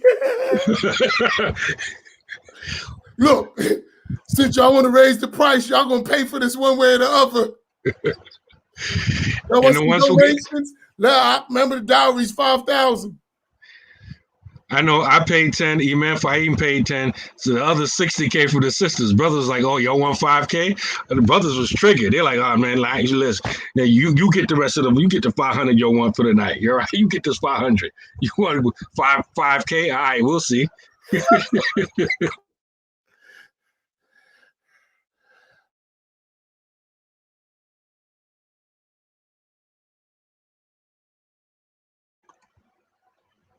So where we at? Are we done? We got 10 more minutes. What's the closing? One of the things I definitely wanted to say before we finish is I think when each of us, when individuals try to get married, before you get all to the love and the mushy part and all that other stuff, we should look at it like what it is. It's an act of worship. And acts of worship, before you get involved in it, you make sure all of the conditions are in place. One of the questions way earlier on, someone asked a question that kind of like related to this, like about the counseling sessions.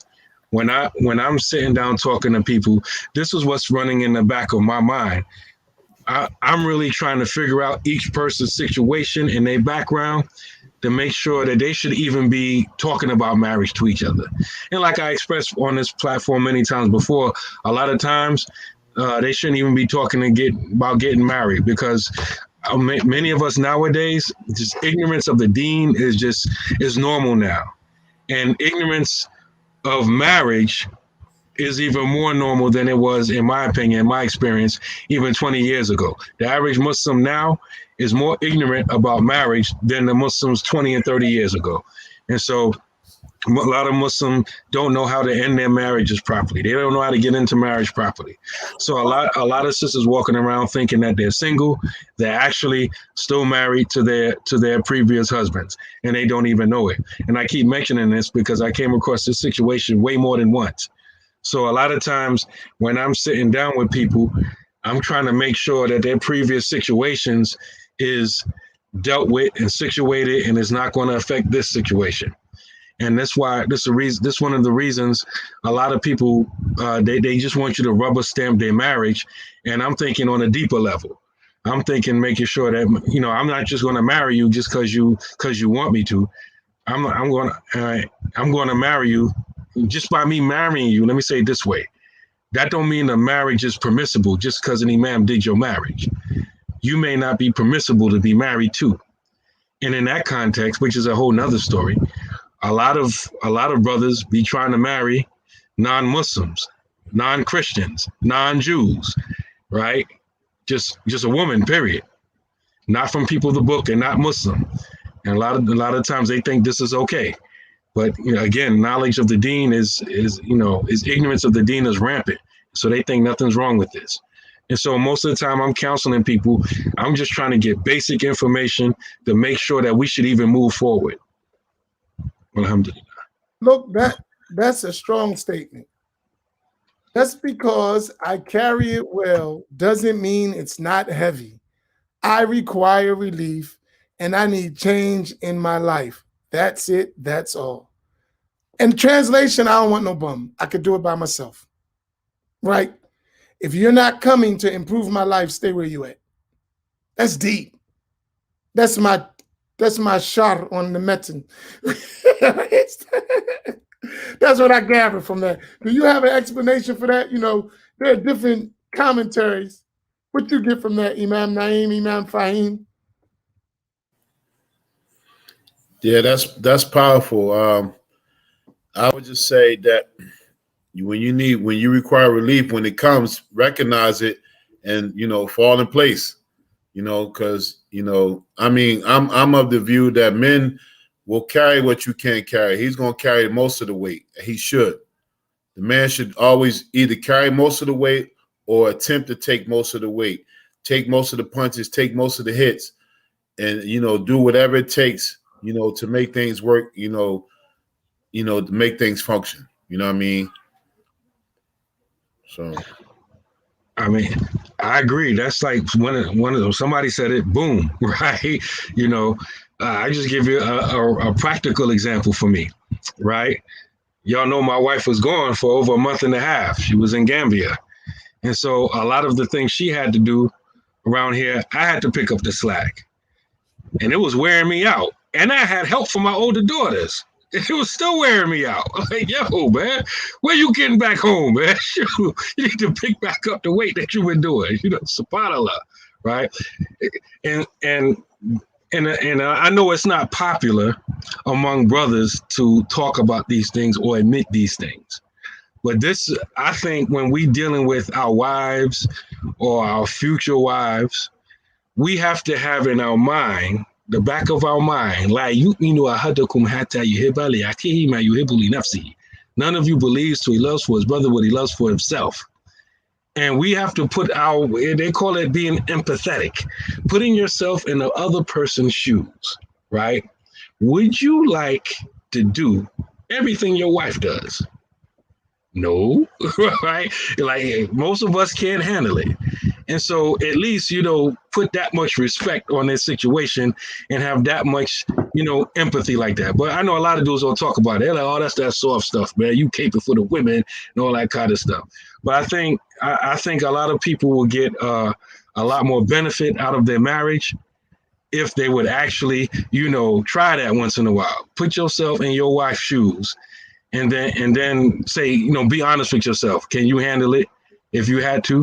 And if not, then put some respect on her name. So And I got something real quick because I'm reading some of the comments, and maybe it's because I'm exceptional, but I'll be reading sisters saying about how they kind of like cook, clean, homework, and all that stuff. And for me, the only thing that I never did in my marriage is really cook meals. But as far as laundry, cleaning, homework, kids, everything else, I did it. That's really kind of hard for me to, to understand, and maybe that's some of the things that we need to go over, I guess, like some of the expectations, that we should have, and some of the common myths that we have that we bring from Jahiliyyah, because I know one of the things, sometimes men just think if they're providers and they bring income, then the woman is left to do everything else. And as long as they're paying the bills, and that's a big problem, So I want to update one of our teachers, female teachers.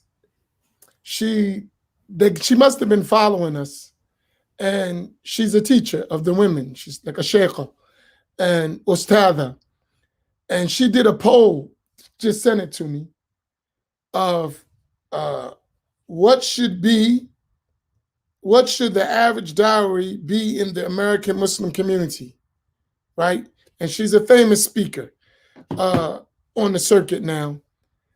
She didn't get no responses under 5,000. Most of them between 10 and 20,000. Just to show you the mindset of people, right? And she's like a famous woman, so she's up and coming, so she's gonna get some responses. Nothing under 5, and the average is between 10 and 20. So we were talking at the bottom what these women are really thinking about. And she just sent me the poll, as you can see it. See that? There's a poll she did. Deep. Hey, man. I don't know, we might have started a revolution. I don't know. All I can say is, alhamdulillah, I'm fortunate I got married at the time I did. Me too. Yeah. I pay mine on the back end. Oh my goodness, you guys are comical. Hey, but before we leave out, we got about 60 people here on Facebook and 20 on YouTube. We were looking at least $800 for our dowry as Black Imams. We got a dowry too. We're looking at least $800 tonight for our dowry. So let's go. Let's get those contributions in, inshallah. But here's my thing, though, right? I think one of the things, and Farouk put something, I just want to share it. If we can we have a couple minutes overtime? Would y'all accept or no? I mean, the crowd, can y'all give us like 20 more minutes if possible? Because I want to address a couple of things. I don't want to leave things totally open. I want to try to close this a little bit, if we can. Is that y'all accept? Yeah, I got to offer my grip though. Go ahead, Imam Faheem. Come back. Did they say okay? Did people accept or no? If they ain't paid, they don't got no right to say nothing. Oh, they accept. Okay. Alita, I need to talk to you. Could you please get in contact with me ASAP? What's Alita's name again? Layla. Is that her name, right? Layla. Layla, please contact me ASAP. Soon as you can. Don't forget. Very important. Please. Yeah, you. Smiley face. Please contact me immediately.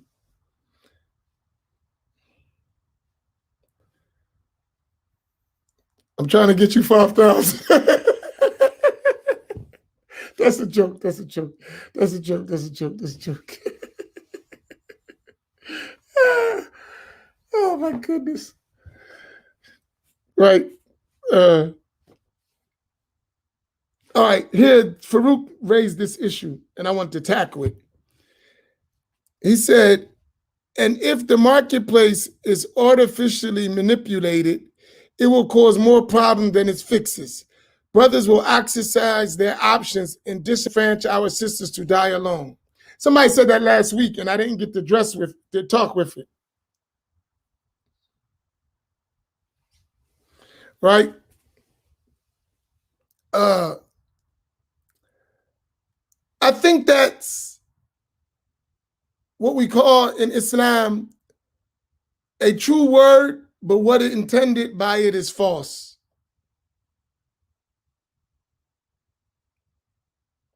Kalimatul haq turidu biha batil.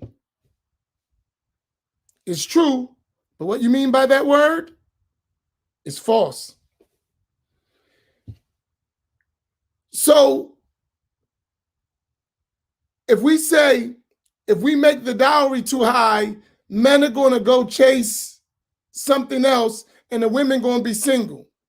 My answer to that is if the man is going to go look for anything just so he don't have to be responsible, the sister should be alone and not with that man. That's my opinion. And it's only an opinion. But if because she don't give herself and put no responsibility on the man, so the man say, I'm going to go do something else and you're going to be by yourself, that's not the kind of man we want in our community.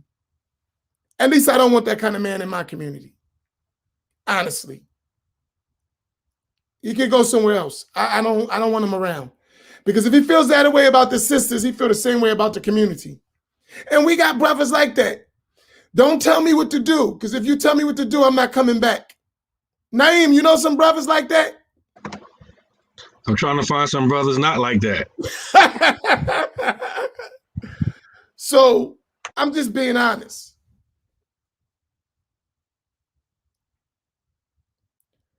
So, and I'm not attacking you, Farouk, you're married. And I know you get it. I know you take care of your family. So I'm not talking about you. I know you're playing, just advocate, right?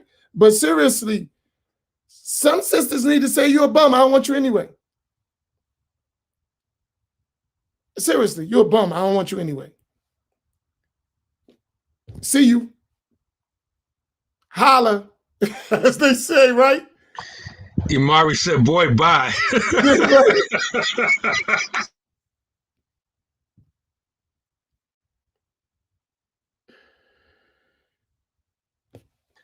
I mean, so Farouk, you got to come back? I think it's something, I don't know, but like no, with Farouk me. Farouk just sometimes Yeah, He put it yeah. out there just to, mix it Intellectual up. stimulation. Yeah. But like I just find this is wild. Like to me, in my mind, this conversation is like the polygyny conversation. Like you find on social media, brothers arguing with sisters who don't want to be involved with polygyny. And I find this conversation kind of like almost in the same category. Like sisters want a certain amount of dowry, and you arguing with a sister about the situation. My thing is, okay, if the sister don't want to be involved with polygyny, there's a whole lot of other sisters that will. Why argue with that sister? Likewise, if a sister don't want to come down to what you can afford in a dowry, why you argue with her? Marry someone else who will come down. Like, I don't know. It's just weird to me, like forcing a woman or putting pressure on a woman to accept what she don't want to accept. Like, like just if she don't accept it, she not for you. Move on. Well, why are you gonna argue with the sister? You never find me in these conversations arguing with a sister if she don't want what I'm offering. Somebody else wants what I'm offering. I don't need to argue with you, right? It's just weird to me. I don't know. But here's the funny thing, right? But brothers, all of us, my wife told me, stop putting my business in the street. But I'm trying to help my people. Right? Sometimes they just think we full of crap and we don't know what we're talking about. But that's not real.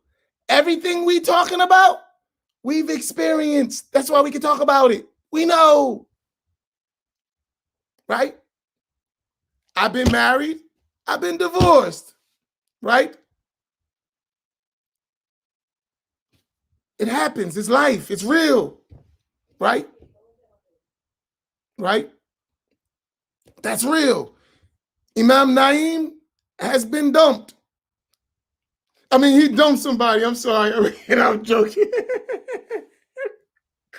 All right, Samir, I just gotta have fun. Please don't take it out on me. Right? My man ain't been dumped. Right? Sorry. I'm joking. She know that. I do the dumping.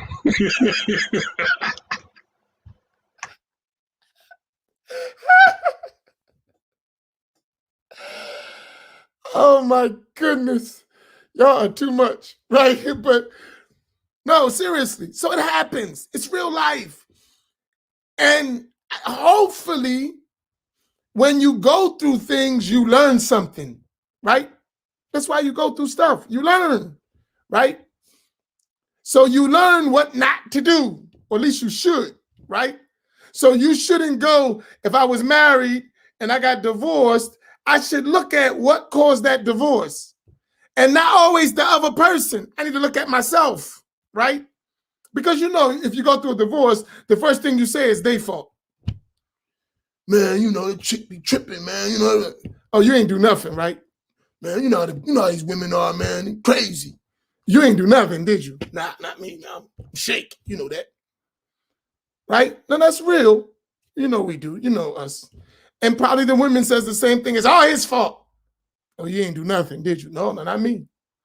So when you go through that, you have to learn something. And you know what I learned? I'm gonna share something. You know what I learned? Yeah, brothers, I'm giving you something. I never been a bum, so that never been my issue. No, my marriage didn't end because I didn't take care of my family. That never been the issue. That's not my issue. But you know what I didn't do? It's the opposite. I'd give the money, that's no problem. But I wouldn't give of me. That was a problem. See a big difference? I'd pay you to leave me alone, but I won't give you me what a lot of women want. They want you. And that is more. So they would say to me, it ain't all about your money because I took care of my family, but they didn't have me. And I learned from that.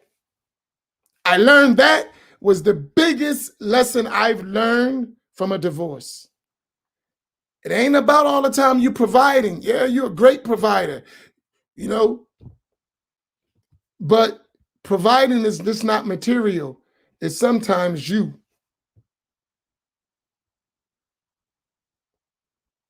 What about you? I want you.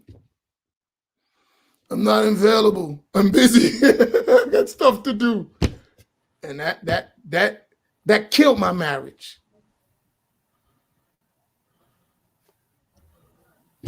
So when I'm talking about the money, that should be easy. But that's not the only thing. You got to be a husband. And that's not easy. Sometimes. For some it is. For some it's not. So, but it's a part of that, right? It's a part of that. So if I think, so the money issue, the money's the easiest part, trust me. If you're not doing the money, most likely you're not going to do the other part. I doubt it.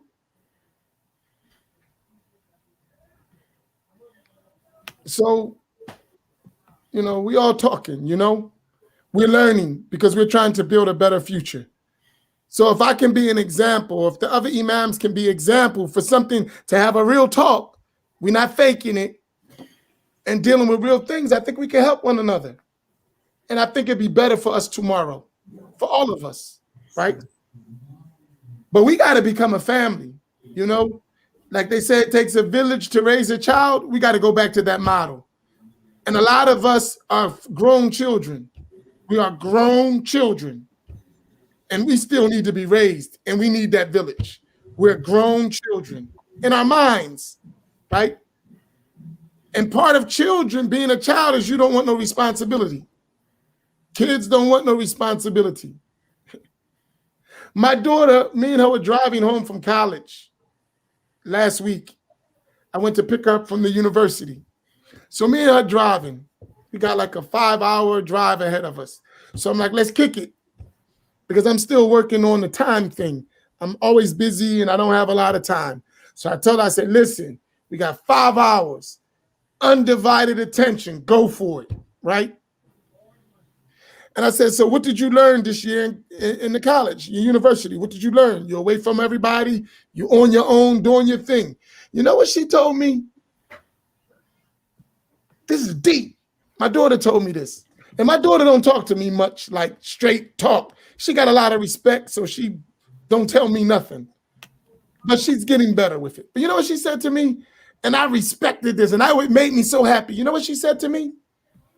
She said, I learned that adulting is difficult. I said, wow. She said, I learned this year that adulting, that's what she called it, adulting is difficult. That was powerful. And I sat in the driver's seat and I was like, wow, that's heavy. She dropped one on me.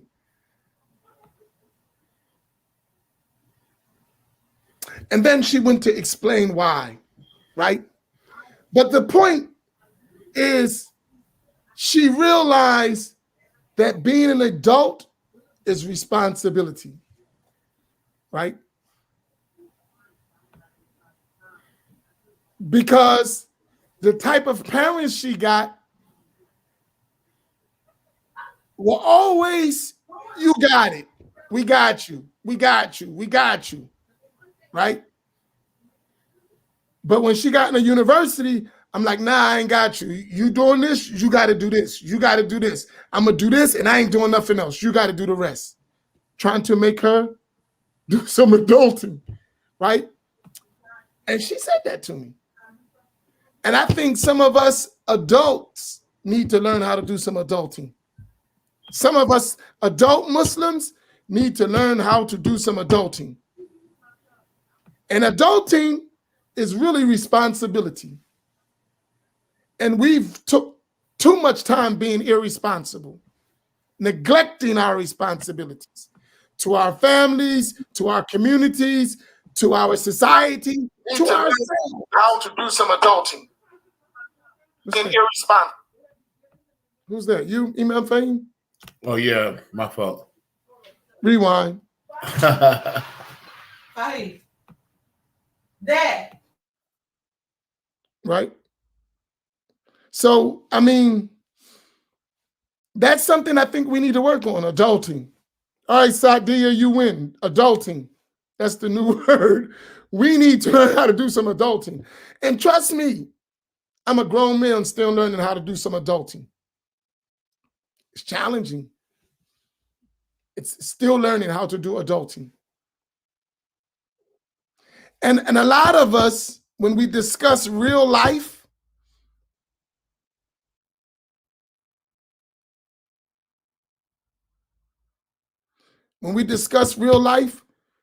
a lot of us who came into Islam, a lot of us, too many of us,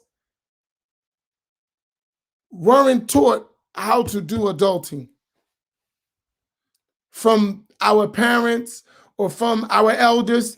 They didn't do a good job teaching us adulting. Too many of us, not all of us, but many of us don't learn how to do adulting. And you know how I know that? It's reflected in our communities. When we look at our masjids, when we look at our organizations, when we look at our leadership, we see that there's a lack of adulting, a big lack of adulting. Translation, a lack of taking on responsibility. It's hard. And it's reflected in all of our affairs, marriage, community life, engagement, society, our work ethic. All of that is reflective, and we must fix that. May Allah help us.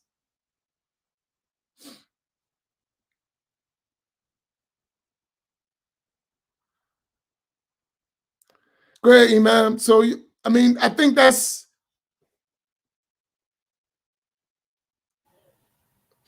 and follow the sunnah, Alida. That's a phrase. And I think that's part of not being responsible. Most of us don't even know the sunnah. We know Wahhabism. That's what we know, not the sunnah. And we've been told Wahhabism is the sunnah. That's not the sunnah.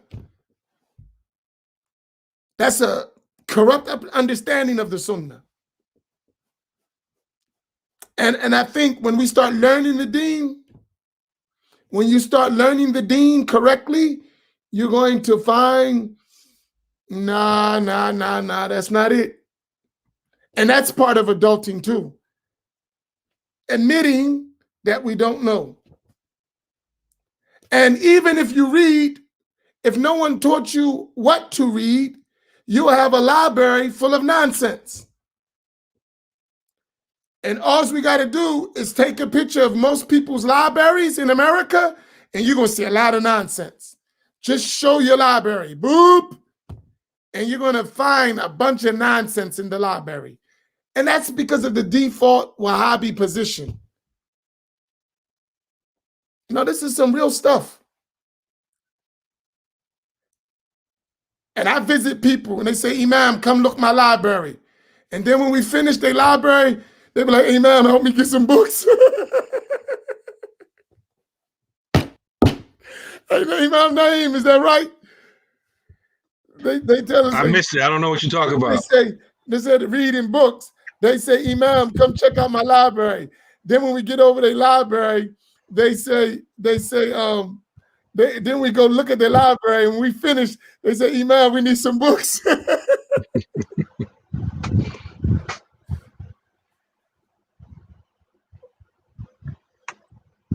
SubhanAllah. Nah, Islam ain't learned from books, my sister or brother.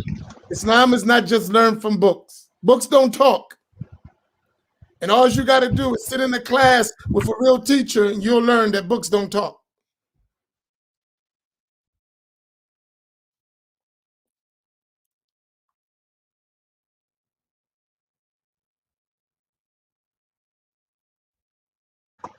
You waiting for somebody to answer that question? Yeah, go ahead. You can take that. I'm going to jump right on out of that. My favorite sister, Rashida.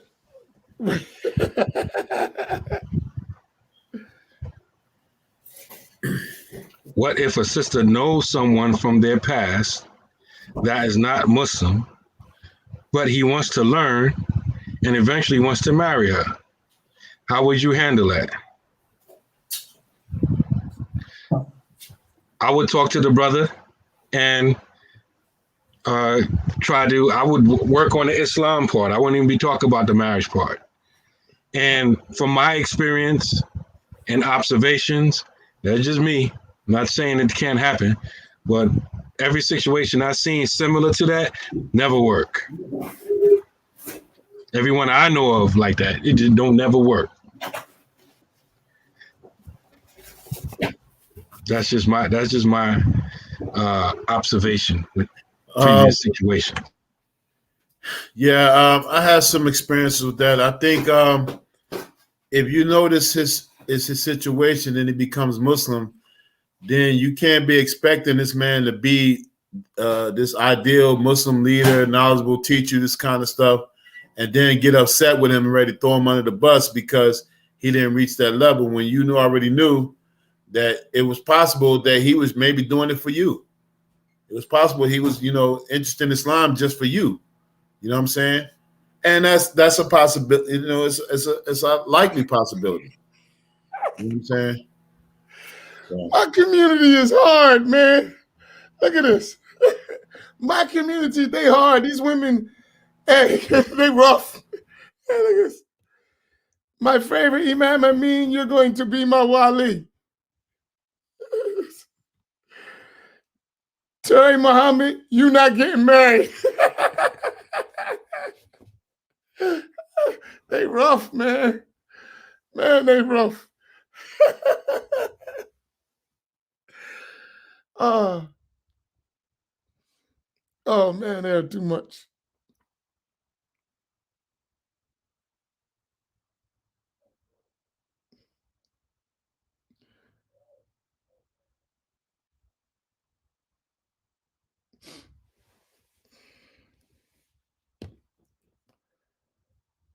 The polygyny thing we'll talk about later, Farouk, because most of us can't handle that, right? We can't handle more than one wife, most of us. We're doing a horrible job, right? I mean, we would like to do it, but it's not as easy as people think. It's not easy. And any of us who's been in polygynous marriages know this stuff is hard, man. It's not easy. It's not easy at all.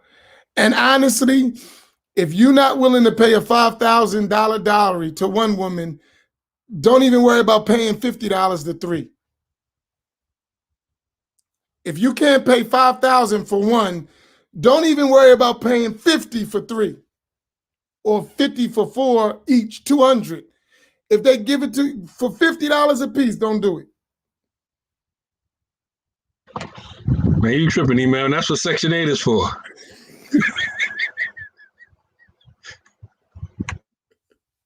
That's what Section 8 is.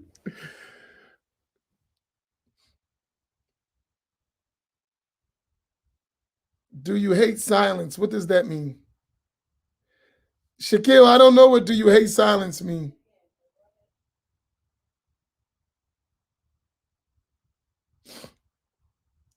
No, I'm telling you, this idea of polygyny is a disaster for most of us. Because there's two things you got to deal with. Let me help you, right? Number one, women are women. Now, this is serious talk. Women, by the nature, the way Allah subhanahu wa ta'ala created them, are emotional people. They are emotional beings. More emotional than men. So you're dealing with an emotional creature, right? Even if she's strong, even if she can handle her own, at the end of the day, she's an emotional being. Keep that in mind. Men in general, are non-emotional beings, right? We're not emotional, right? in general. There are exceptions. So this is two different people coming together. This 2021, brother. You got it backwards. The men are emotional and the women are pragmatic, logical. No. I'm talking about in how Allah created them, not how they falsely. And even the strong woman is emotional when she runs into a real man. If the man is, you know, a brother, then she'll run over him. She don't want that. Let me ask you, how many of you women want a man you can run over? Be honest. How many of you women, sisters, married or unmarried, want a man that you can run over?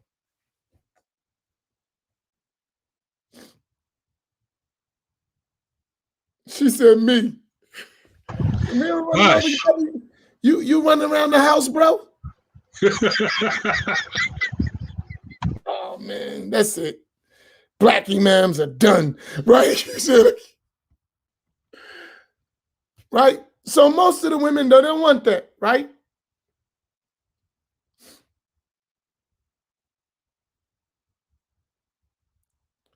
Now, so even if she has, so the women are speaking, even if she has a man that she can run over, she really don't respect that. Her nature doesn't like. I'm with him, but my man is a chump. That's how she feels. Right? So she wants a man that is a man. That is a man's man. And when you're a man, you're going to see her emotion. Right? When you're a man, you're going to see that all that tough stuff go right out the window. Right? Which is nothing wrong with it. That's her natural position. Right? So my thing is this. She don't want an abuser. She just want a man. She don't want an abuser. So I don't mean that. She want a man. She don't want an abuser. Right? But she want a man that she could just say, that's my man, not my baby. She want a man. So with that in mind, and the man normally is not paying attention, and he got more than one woman, and they all emotional at the same time, and he's not, Ya Latif. Remember we gave some advice to a couple, right? Imam Naeem. And this goes to a lot of couples. We was talking about polygyny. And we said that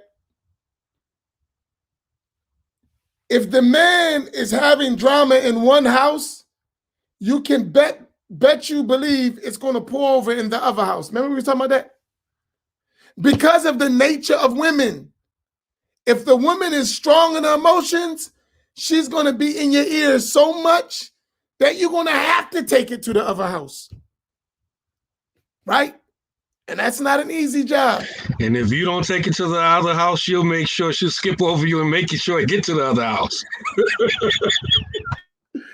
So I'm just saying, brothers, don't rush into this stuff. Don't rush into that. Right? Don't rush. I'm being honest. And sisters, don't buy that crap. Oh, it's sooner I could have more than one wife. And most of men are not cut for this. They're not. So don't rush. Don't rush. Because he'll tell you anything because he likes more candy. But he forget the toothache after the candy. He forget that part. He just want the candy. Bro, you're going to be in the dentist. Keep it up.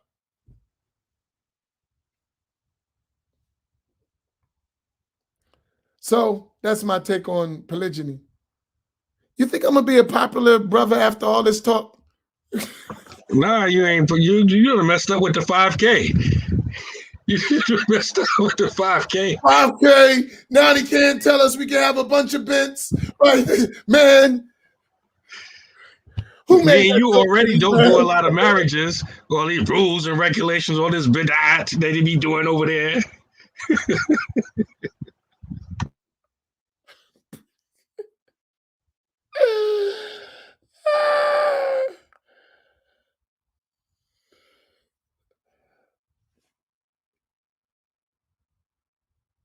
Subhanallah. All right, we done? Everybody, wait a minute, hold up.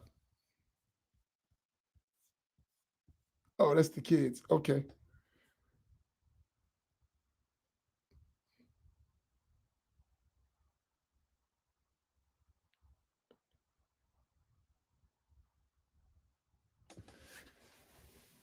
Okay.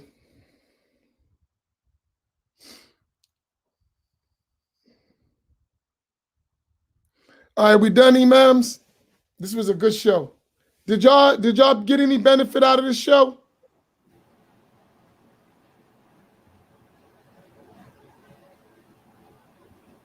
Issa.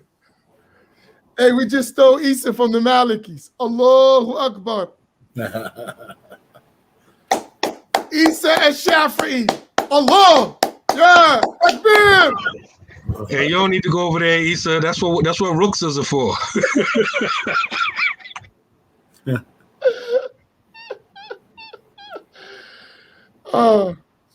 Tayyip, somebody closing comments, Imam Faheem, Imam Naeem, then we can close out. Drop that bread.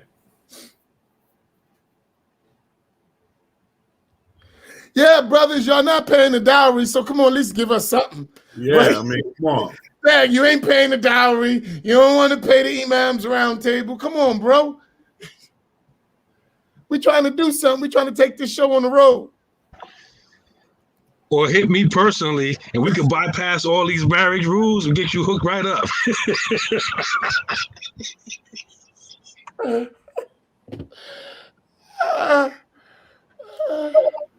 Oh my goodness. Any closing out? That's it?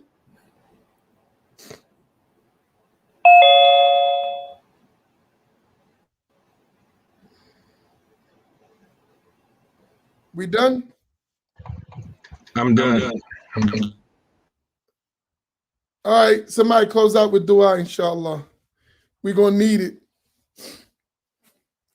Oh, by the way, I just want to make an official announcement. None of the Imams have no room to have another wife. All of us are off the market. Except me. Right, Samira?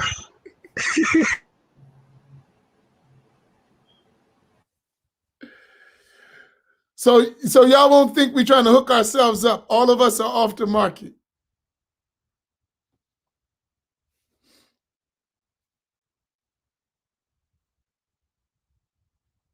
But if I don't get this emotional thing together, I might be back on the market.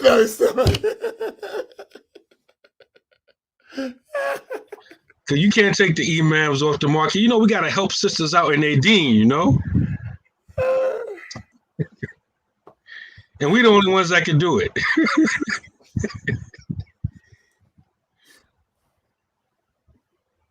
Oh, my goodness. Okay, who's going to close out with dua? One of y'all sheikhs. Imam Faheem. Subhanaka Allahumma wa bihamdika ashhadu an la ilaha illa anta astaghfiruka wa atubu ilayk.